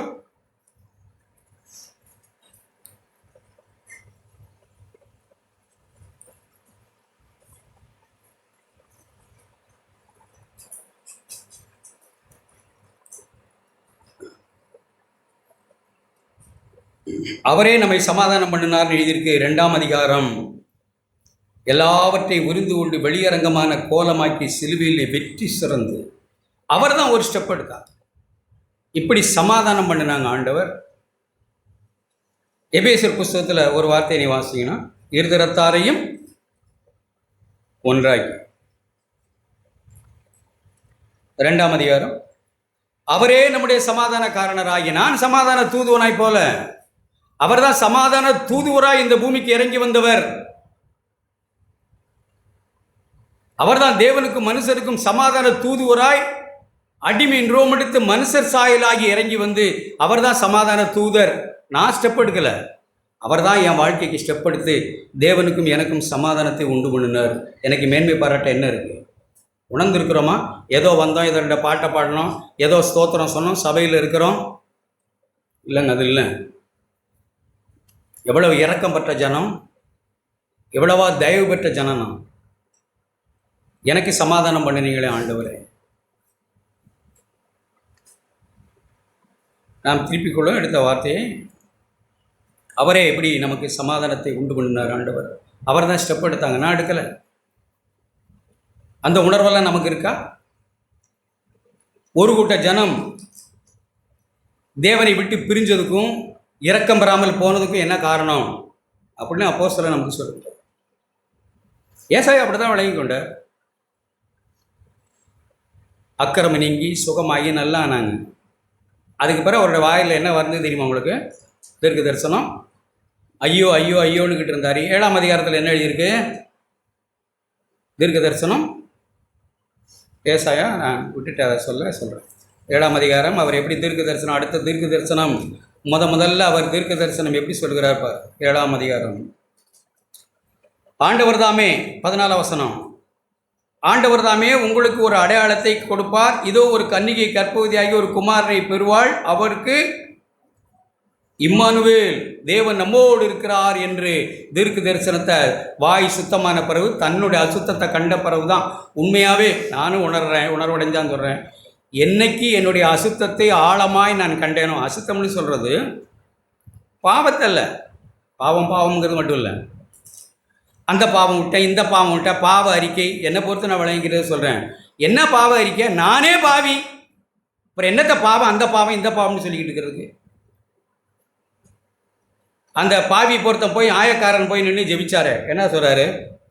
ஆண்டவரே நான் 2 வாரம் உபவாசிக்கலை, ஆண்டவரே நான் தசமம் கொடுக்கல, ஆண்டவரே நான் அப்படி பண்ணலை இப்படி பண்ணலை, பாவரிக்க பண்ணாரா? என்ன பண்ணாரு? பாவியா என்மேல் நானே பாவி.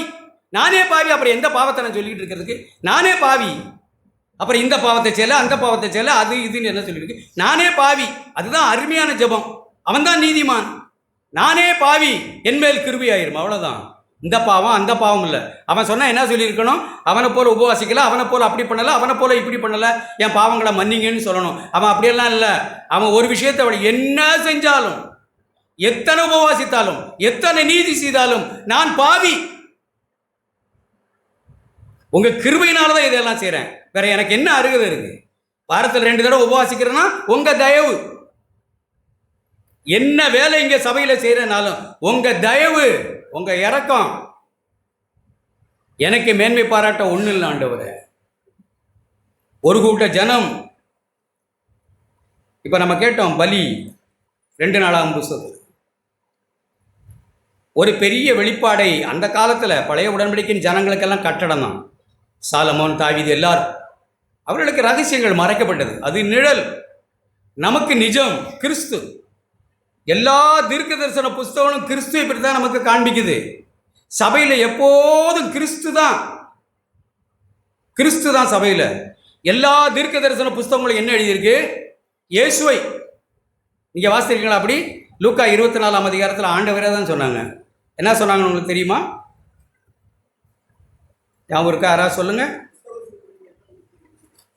24ஆம் அதிகாரம், அது இல்லை, 24ஆம் அதிகாரம். எம்மாவூர் சீசரோடு அவர் பேசிக்கிட்டு போகும்போது அவர் என்ன சொல்றார் பார்.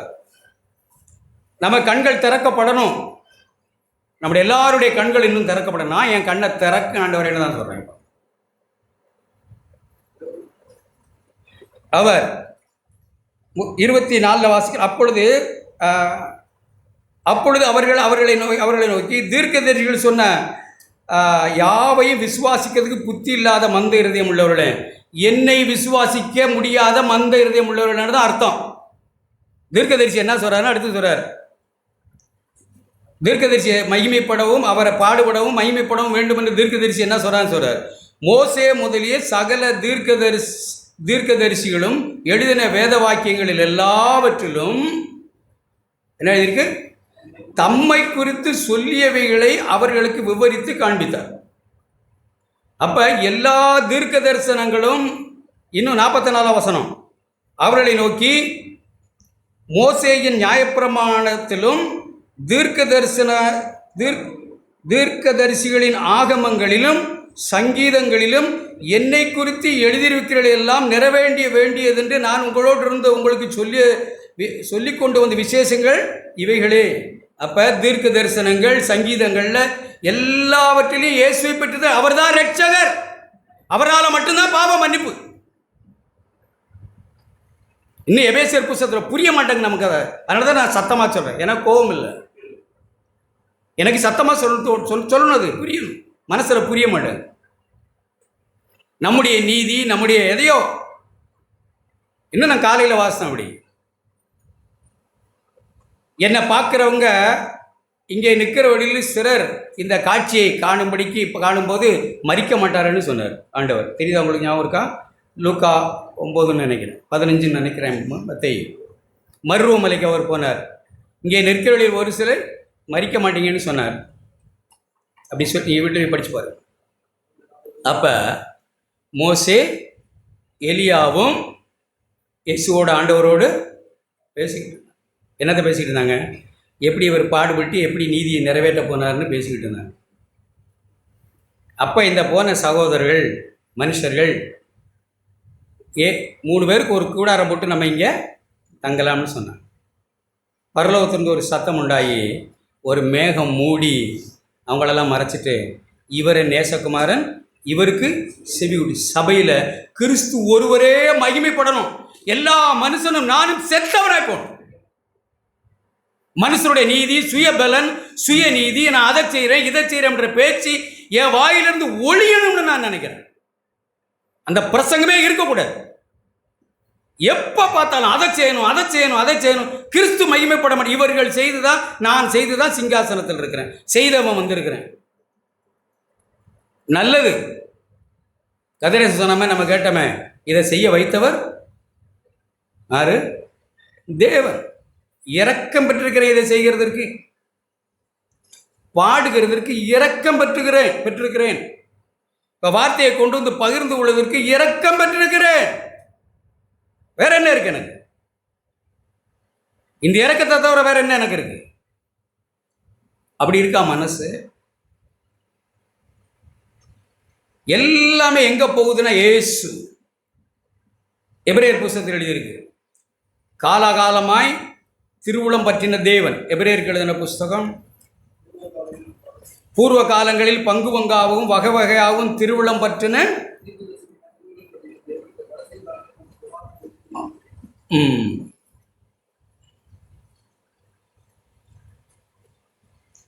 வசனம் ஞாபகத்துக்குள்ள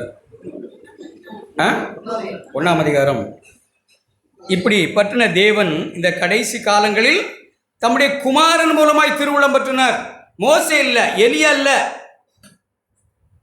நாம மோசையை பற்றி, எலியா பற்றி, சாலமோனை பற்றி, தாவீதை பற்றி யோசிக்கலாம். இவர்களெல்லாம் யாரை சொன்னார்கள்னு புரியாம, மோசே எலியாவுக்கு எனக்கு என்ன செய்யறது? இவர்கள் எல்லாம் யாரை சுட்டி காட்டினார்கள்? யாரில் நிறைவாகுது ரட்சிப்பு? யார் மூலமாய் ரட்சிப்பு உண்டானது? யார் ரட்சகர்? யார் மூலமாய் பரிசுத்த வாழ்க்கை? யார் பாவத்திலிருந்து விடுதலை தருகிறவர்? யார் பரிசுத்தமாக்குகிறவர்? யார் பலியானவர்? கிறிஸ்து. அதைத்தான் காட்டுது. அதுதான் எப்பவுமே நம்ம உற்று கவனிக்கணும், இயேசுவை கவனித்து பார்க்கணும். ஒரு கூட்ட ஜனம் இருந்தது, இஸ்ரவேல் ஜனம், பழைய உடன்படிக்கையின் ஜனம். 10ஆம் அதிகாரம் பலியை பற்றி நம்ம கேட்டோம். நம்ம பலியிட புத்தியுள்ள ஒரு சரீரங்களை ஜீவ பலியாய் ஒப்பு கொடுக்க வந்த கூட்டம் நாம். நம்ம போல பேர் பெற்ற ஜனம் வேற ஜனம் இல்லை. ஏன்னா தேவனுடைய இரக்கங்களை பெற்ற ஜனம், தேவனுடைய தயவை ருசித்த ஜனம். எனக்குன்னு எப்படி நான் வாழ முடியும்? தேவனுடைய தயவையும் இரக்கத்தையும் ருசி பார்த்த ஜனம் தனக்கென்று எப்படி வாழ முடியும்? இப்பவும் நாம் தனக்குன்னு வாழுகிறோம், எனக்குன்னு பேசுகிறேன், எனக்குன்னு எதையாவது நாம் யோசிச்சுக்கிட்டே இருந்தால் நான் தயவையும் கிருபையும் அறியாதவன், கிருபை பெறாதவன், அவ்வளோதான். கிருபை பெற்றிருந்தா நான் எனக்குன்னு வாழ முடியாது. கிருபை பெற்றிருந்தா பாவம் என் வாழ்க்கையில் என்னை மேற்கொள்ளாதுன்னு தான் வேதம் சொல்ற. 6:14, ரோமர் 6:14. நாம் கிருபைக்குள்ள வந்திருந்தோம்னால் கிருபையின் மேல் கிருபை பெற்றிருப்போம் நாம். அப்படித்தான் யோவான் சுவிசேஷம் 1ஆம் அதிகாரத்தில் அவருடைய பரிபூரணத்தினாலே நாம் எல்லாரும் கிருபை மேல் கிருபை பெற்றிருக்கிறோம். கிருபை மட்டும் இல்லை, அது ஒரு புள்ளி, அது துவக்கம், அது அது இசட் இல்லை, அது துவக்கம். கிருபைங்கிறது கிருபை மேல் கிருபை பெறுது. இதுதான் கிறிஸ்தவ வாழ்க்கை. பாவம் மேற்கொள்ளாத வாழ்க்கை, குடும்ப வாழ்க்கை சீராகுது. சம்பாத்தியம், பேச்சு, நடக்கை, எண்ணங்கள் நம்ம கேட்ட மாதிரி நான் இல்லை, நான் எப்படியோ இருந்திருக்கணும். எனக்கு இன்னைக்கு சீராட்டி பாராட்டி பிள்ளைகள் வரிசையில் உட்கார்ந்து வச்சிருக்கீங்களே, எனக்கு என்ன தகுதியாண்டவரே? சபையில் வந்து பரிசுத்தவானோட உட்கார்ந்துருக்கனே, என்ன மனமேட்டி மேலே இங்கே வர்ற நான் உள்ள நுழைஞ்சு வாசல்ல கால் வைக்கும் போதே இங்கே ஒருத்தன் நான் தான் ஆண்டவரே பாவி, என் மேலே கிருபையாய் நுழைஞ்சு வரும்போது இங்கே இருக்கிற எல்லா ஒருத்தரையும் பற்றி எனக்கு யோசனை இல்லை. நான் ஒருவன் தான் பாவி, என்னை சந்திக்க வாரும் இயேசுவே. வருவாரா வரமாட்டாரா? வருவார். இங்கே வரும்போதே நான் வீர தீர சூரன் உள்ள நுழைஞ்சு வர்றோம். பக்கத்தில் இருக்கிற நொறுங்கின உடைந்தவர் நீதிமானாய் சந்தோஷமாய் வீட்டுக்கு போகிறார். நாம் பழையபடி தலையை தொங்க போட்டுக்கிட்டு வீட்டுக்கு போகிறோம். கிருபை பெறாதவர்கள், ஆண்டவரே அந்த கிருபைக்கு அந்நியனா நான் போகக்கூடாது, கிருபை பெற்றவனா நான் வரணும் ஆண்டவரே. ஒரு கூட்ட ஜனம், பழைய உடன்படிக்கையின் ஜனங்கள், அவர்கள் தேவனை தேடின விதம் தங்களுடைய சுய கிரியினால. 30ஆம் வசனம், எனக்கு எல்லாம் வாசிக்க நேரம் இல்லை. தாம் 10ஆம் அதிகாரம் ரோமர் 10:9. தாம் மகிமைக்காக எத்தனமாக்கின கிருபா பாத்திரங்கள் நாம். தம்முடைய மகிமைக்காக உருவாக்கப்பட்ட பாத்திரங்கள் நாம். இங்கே உட்கார்ந்துருக்கிற நாம் நமக்கு இல்லை, நமக்காக அல்ல, அவருடைய நாம மகிமைக்காக உருவாக்கப்பட்ட கிருபா பாத்திரங்கள். 20:30. இப்படி இருக்க நாம் என்ன சொல்லுவோம்? நீதியை தேடாத புறஜாதியான நான் நீதியை அடைந்தேன். அது கிறிஸ்து மூலமாய் நான் அடைந்தேன். என்னால் ஒன்றும் இல்லை. ஏன் நீதி இல்லை? தேவனால் உண்டான நீதி, கிறிஸ்துவ நீதி என் மேலே மூடப்பட்டது. நான் நீதியை தேடலை. நீதி செய்தவன் இல்லை. ஏதோ நீதி செய்து நீதிமான ஆனவன் இல்லை. சுத்த மோசனம். நான் நீதியை தேடியோ நீதி செய்யவோ ஆசைப்பட்டவன் இல்லை. இங்கே உட்காந்துருக்க யாருக்காவது அப்படி என்ன இருக்கா? நாங்கள் நீதி செஞ்சுக்கிட்டு நான் இருந்தேன், கர்த்தர் என்னை கண்டாருன்னு. நீங்கள் ரட்சிக்கப்படலை. நான் நீதியை தேடாதவன். விசுவாசத்தினாலே எனக்கு கிறிஸ்து நீதியானார். அவருடைய நீதி என் மேல் மூடப்பட்டது. ஒரு நீதியை நான் செய்யலை. எத்தனை பேர் ஆழமா அப்படி உணர்ந்திருக்கிறோம்? ஒரு நீதிக்கும் ஒரு நீதியை நான் செய்ததில்லை. நீதிமானாய் தேவன் என்னை மாற்றின பிறகு நான் நீதி செய்திருக்கிறேன். அது உண்மை. அதுக்கு முன்னாடி எங்கோ நான் வாழ்ந்தேன், அறியாமல் அலைந்தேன். பாட்டெல்லாம் நல்லா தானே இருக்கு. நீதி செய்துக்கிட்டு அலைஞ்சோமா? அது சுயநீதி. பிச்சை போட்டாலும் நன்றி சொல்கிறானா, திரும்பி நம்மளை பார்க்குறானான்று. 10 ரூபா போட்ட பிறகு அவர் பாட்டில் வாங்கிட்டு போனாருன்னா போட்டோம், திரும்பி கூட பார்க்கல. திரும்பி பார்க்கணும். ஒரு புன்முறுவல் கூட காட்டலை. காட்டணும். இதுவே இப்படின்னா சபையில் எப்படி? அவ்வளவுதான். கொம்பில் கட்டிக்கிட்டு மேயறதா காட்டுவோம். எல்லாருடைய மாம்சமும் அப்படிதான். நீதியை தேடாத நான் நீதி அடைந்தேன். அது எப்படி எழுதியிருக்கு? படிக்கல யாரும்? 30ஆம் வசனம் 9:30. அது விசுவாசத்தினால், என் கிரியினால் அல்ல. அது விசுவாசத்தினால் ஆகும் நீதி. தேவன் தம்முடைய குமாரனாய் இயேசுவிலே என்ன செய்தாரோ அதை நான் விசுவாசித்து இவ்விதமாய் விசுவாசத்தினாலே நான் நீதிமானானேன். என்னத்தினால? நீதி செய்தில்ல, விசுவாசத்தினால நீதிமானானேன். இப்படி கொஞ்சம் ஜனம் 31ஆம் வசனம். ஒரு கூட்ட ஜனம் பெரிய நீதி செய்து, நீங்கள் பவுலை மனசில் நினச்சிக்கிங்க, வேறு யாரையும் நினைக்கலாம் பரவாயில்ல.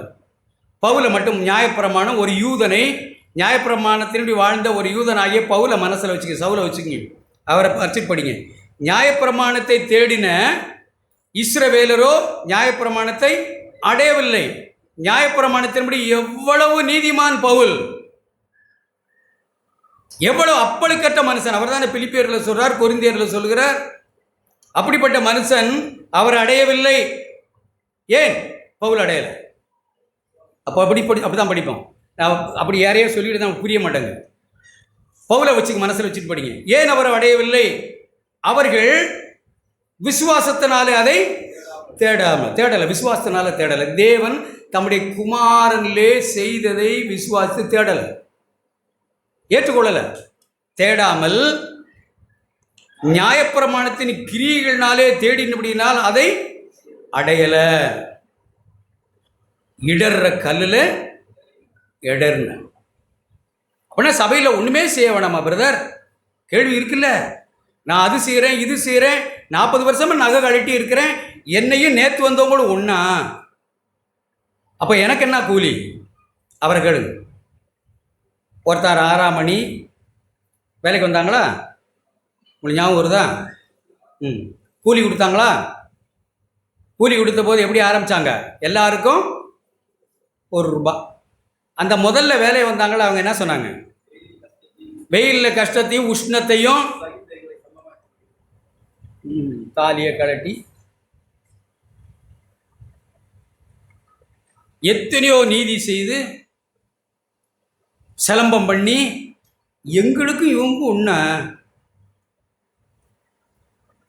எங்களுக்கும் இவங்களுக்கும் ஒன்றா. சபையில் அப்படி தான் நமக்கு தோணுது. எங்களுக்கும் இவங்களுக்கும் ஒன்றா. சுயக்கிரியினாலே தேடுகிற மக்கள் அதை அடையவில்லை. இடர்ற கல்லில் இடர்னாங்க. அப்பா எல்லாம் ஒன்று தான். எல்லார் மேலும் இறக்கமாக இருக்க ஒரு வசனம் நான் வாசித்தேன். அது 11ஆம் அதிகாரம்னு நினைக்கிறேன். அதே ரோமர். எல்லாரும் ரட்சிக்கப்படணும்னா தேவன் ஒரே ஒரு வழி தான் வச்சாங்க. அதை எப்படி ஆக்குனாங்கன்னு எழுதியிருக்கு பாருங்க. எல்லார் மேலும் 32ஆம் வசனம் 11:32. எல்லார் மேலும் தேவன் இறக்கமாக இருக்கணுமா வேணாமா? தேவன் நம்ம எல்லார் மேலும் இறக்கமாக இருக்கணும்ன்றவங்கள ஒரு அல்லேலூயா சொல்லுங்க பார்ப்போம். இன்னும் கொஞ்சம் சத்தமா. இறக்கமாக இருக்கணும்னா அவர் என்ன செய்தார்னா எல்லாரையும் கீழ்ப்படியாமைக்குள்ள அடைத்து போட்டார். அது நியாயப்பிரமாணத்தின் கிரியைக்காரராகிய யூதரையும் நம்மளையும் எல்லாரையும் கீழ்ப்படியாமைக்குள்ள அடைச்சு போட்டுட்டார். ஏன்? கீழ்ப்படியாமைக்குள்ள இருந்து தான் ஒரு மனுஷன் தேவன் இறக்கமாக இருந்தால் தான் ரட்சிக்கப்பட முடியும். எல்லாரும் பாவிகளாக்கினாங்க, பாவத்துக்குள்ள அடைத்து போட்டார். ஒரே ஒரு வழிதான், நான் பாவி ஆண்டவரேன்னு இயேசு கிறிஸ்து மூலமாக தான் ரட்சிக்கப்பட முடியும். வேற வழியே இல்லை. நாங்கள் சின்ன வயசுலேயே கத்தோலிக்க சபையில் என்னது ஒரு சிலருடைய நீதியெல்லாம் அப்படி இருக்கு.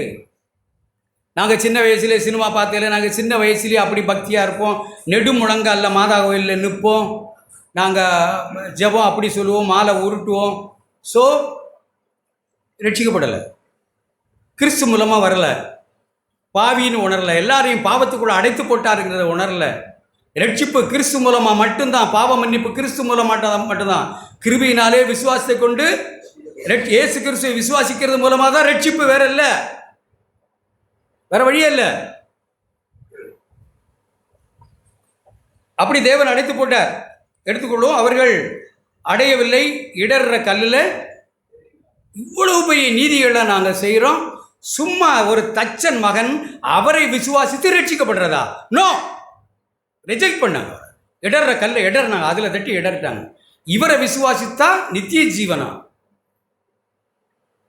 இவரை விசுவாசித்தா பாவ மன்னிப்பா? பாவ மன்னிப்பை மன்னிக்கிறதுக்கு இவனுக்கு என்ன அதிகாரம் இருக்குன்னு தான் கேட்டாங்களா இல்லையா? அதில் தான் இடர்னாங்க. இடர்ற கல்லிலே இடர்னார்கள். இதோ இடறதுக்கான கல்லையும் தவறுக்கான கண்மலையும் சியோனிலே, சபையிலையும் அதைத்தான், சியோன்னா சபைன்னு சொல்லலாம், சபையிலையும் தேவன் அதைத்தான் வச்சிருக்கிறாங்க. Just believe. நீங்கள் எப்படி விளங்கிட்டாலும் சரி, விசுவாசத்தினால மட்டும்தான் இந்த வாழ்க்கை, வேற ஒன்றுனாலும் இல்லை. சபையிலே அதைத்தான் வைக்கிறாங்க. அவரிடத்தில் அதை நான் வாசத்தை அப்படியே தான் இருக்குது, எப்படி எழுதியிருக்கு, வைக்கிறாங்க. விசுவாசிக்கிறவன் எவனோ அவன், இயேசுவை விசுவாசிக்கிறவன் எவனோ அவன் வெட்கப்படுகிறதே இல்லை. அவன் தலை நிமிரும், சந்தோஷமா இருப்பான், நித்திய ஜீவன் உண்டும்பான், தேவனுடைய பிள்ளைம்பான், வலுவாதபடி என்னை காப்பாருமா, ஒருவர் என் கையிலிருந்து யாரும் என்னை பறித்து கொள்ள முடியாது என்று அவனுக்கு நம்பிக்கை இருக்கு. என் தேவன் என் கூட இருக்கிறார், என் ஆண்டவர் எனக்குள்ளே இருக்கிறார், நான் தேவனுடைய ஆலயம், தேவனுடைய ஆவி எனக்குள்ளே இருக்கிறார், தேவன் என்னை நடத்துகிறார், என்னை உற்சாகப்படுத்துகிறார், உணர்த்துகிறார். அவருடைய பிள்ளை என்ன மரணமே ஆனாலும் கிறிஸ்துவின் அன்பை விட்டு என்னை பிரிக்க முடியாது என்று அவனுடைய உள்ளத்திலிருந்து ஆவியான நம்பிக்கையும் தைரியத்தையும் பலமாய் கொடுக்கிறார் அவனுக்கு. இது விசுவாசிக்கிறவன் எவனோ அவன் வெட்கப்படுவதில்லை என்று எழுதியிருக்க. விசுவாசிக்கிறவர்கள் மட்டும்தான் வெட்கப்பட மாட்டார். இந்த ஜனங்கள் இப்படி விசுவாசிக்காம இடர்னாங்க, பயங்கரமாக இடர்னார்கள். இயேசுவை வாயினால் அறிக்கை செய்ய மறுத்தார்கள். ரட்சிப்புண்டாக வாயினால் அறிக்கை பண்ணாமல் போனார்கள், அவரை புறம்பே தள்ளினார்கள். 11 வசனம் 10-11, அவரை விசுவாசிக்கிறவன் எவனோ அவன் வெட்கப்படுவதில்லை என்று வேதம் சொல்லுகிறது. இப்படியெல்லாம் சொல்லி நம்முடைய நிலைகளை நீங்கள் 11ஆம் அதிகாரம் வீட்டில் போய் வாசிங்க. நாம் யார், நம்ம எவ்வளவு இரக்கம் பெற்ற ஜனம், எவ்வளவு தயவு பெற்ற ஜனம், எனக்கு என்ன தகுதி இருக்குது, எங்கேயோ கடந்த என்னை கொண்டு வந்து நல்ல ஒலிவு மரத்தில் ஒட்ட வச்சிங்களேன் ஆண்டவரே, எனக்கு என்ன தகுதி இருக்கு. இப்படியெல்லாம் நீங்கள் வீட்டில் போய் படிச்சு மேன்மை பாராட்டாதே,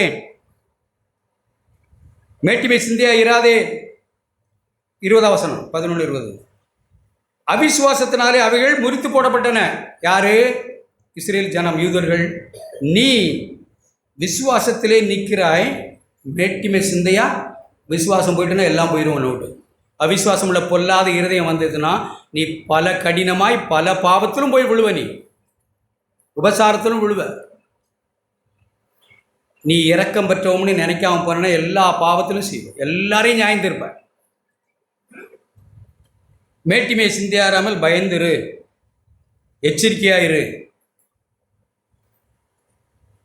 நீ தயவையும் பார். 22ஆம் வசனம், தயவை பார், ஆண்டவன் மேல் வச்ச தயவை பார்.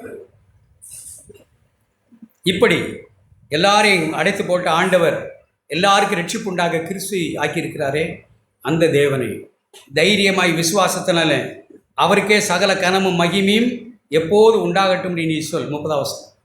இப்படிப்பட்ட வாழ்க்கைக்கு தான் நம்ம எல்லாரும் அழைக்கப்பட்டிருக்கோம். எவ்வளவு நமக்கு இருதய நொறுங்கும். நான் அப்படித்தான் உணர்றேன். எப்போ பார்த்தாலும் அழுது கொண்டே இருந்தால் தேவலாம். நான் ஃபிசிக்கலாக சொல்லலை, எப்போ பார்த்தாலும் அழுதுகிட்டு இருந்தால் தேவை. ஏன்? என்ன தகுதி எனக்கு இருக்கு? என்ன அப்பம்புக்கு எனக்கு என்ன தகுதி இருக்குது? எதையும் செய்கிறதுக்கு, அவருடைய நாமத்தில் செய்கிறதுக்கு எனக்கு என்ன தகுதி இருக்குது? ஒரு தகுதி இல்லை ஆண்டவரே. தகுதி இல்லா அடிமை என்னை நினைத்து. அப்படிப்பட்ட ஒரு நொறுங்குதலும் உடைதலும் இப்படிப்பட்ட மக்கள் தான் ரோமர் 12ஆம் அதிகாரம் ஒரு புத்தியுள்ள சாலமோன் கட்டி ஒரு கட்டடத்தை கட்டி ஆராதனை செய்தாரே, இப்போ நாமே ஜீவனுள்ள தேவனுடைய ஆலயமாக இருக்கிறோம் என்றும் தேவனுடைய ஆவி நமக்குள்ளே வாசமாக இருக்கிறோம் என்றும் அறிந்த மக்கள் நாம், தேவனுடைய இரக்கத்தை அறிந்த மக்கள். இப்போ தேவனுடைய இரக்கங்களை முன்னிட்டு எப்படி எழுதியிருக்கு? சகோதரரே, 1ஆம் வசனம் 12:1, நீங்கள் உங்கள் சரீரங்களை பரிசுத்தமும் தேவனுக்கு பிரியமான ஜீவ பலியாக ஒப்பு கொடுக்க வேண்டும் என்று உங்களை கட்டளையிடுகிறேன், கட்டாயப்படுத்துகிறேன் அல்ல. அவர் சொன்னா கொடுன்னா கொடுத்து தான் ஆகணும். தப்பிச்சிருவோம்னு நினைக்கிறீங்கன்னா பிறரை நியாயந்திருக்கிறவர்கள் தப்பிக்க முடியாதுன்னு தான் சொல்லியிருக்காங்க. நான் பதில் செய்வேன் தான் சொல்லியிருக்காங்க. ஒருத்தர் ஒன்றும் தப்பிக்க முடியாது. ஆனால் அப்படிப்பட்ட தேவன் இதை செய்யணும். ஜீவ பலியாக கொடுக்கலாம். சபைக்கு வந்த நீ எல்லாம் நொண்டி முடமாக தான் இப்போ போகணும். நாக்கு இல்லாமல் போகணும், கண் இல்லாமல் போகணும், கை இல்லாமல் போகணும், கால் இல்லாமல் போகணும் அப்படின்னு ஒன்று இருந்தால் எப்படி நடக்கும்? போகும்போது சபைக்கு வந்துட்டு அப்படி சொல்லலை. ஜீவ பலியாக கொடுக்காம ஒருத்தர் இருக்கக்கூடாதுன்னு சொல்லலை. அவர் என்ன சொல்கிறார்? தேவனுடைய இரக்கத்தை நீங்கள் அறிந்த மக்களாக இருந்தால் இல்லையா? தேவன் இரக்கத்தை உங்கள் மேலே காட்டினதை நீங்கள் புரிஞ்சிருக்கீங்களா? அடிமை நோம்பெடுத்த மனுஷ சாயலாகி இந்த மண்ணிலே வந்து அவமானத்துக்கும் நிந்தைக்கும் உமிழ்நீருக்கும் ஏச்சுக்கும் பேச்சுக்கும் அடிக்கும் எல்லாவற்றையும் சகித்து ஏற்றுக்கொண்டு நம்மளை நீதிமான் ஆக்கினாரே, அந்த இரக்கத்தை நீ உணர்ந்திருக்கிறியா? அந்த இரக்கத்தை உணர்ந்திருந்தால் உன் சரீரத்தை ஜீவபலியாய் ஒப்புக்கொடு. இதுதான் புத்தியுள்ள ஆராதனை. ஒரு கட்டாயம் இல்லை. தேவனுடைய இரக்கங்களை அறியாதவர்களால் ஒன்றுமே செய்ய முடியாது. சபையில் பாடலாம், வந்து அட்டண்டன்ஸ் கொடுக்கலாம், ஏதோ ஒரு உணர்வுகளை பகிர்ந்து கொள்ளலாம், அவ்வளவுதான் செய்யலாம். ஆனால் தேவனுடைய இரக்கங்களை அறிந்த மக்கள், என்னையே தருகிறேன் ஆண்டவரை ஜீவ பலியாய், நானே பாவி, என்கிட்ட என்ன கொடுக்குறது? ஏதோ கையை தர்றேன், கண்ணை தர்றேன், காதை தர்றேன்னா நானே என்னையே பலியிடுகிறேன். இல்லையா? நம்ம எல்லாரும் எழுந்திருக்கலாம்.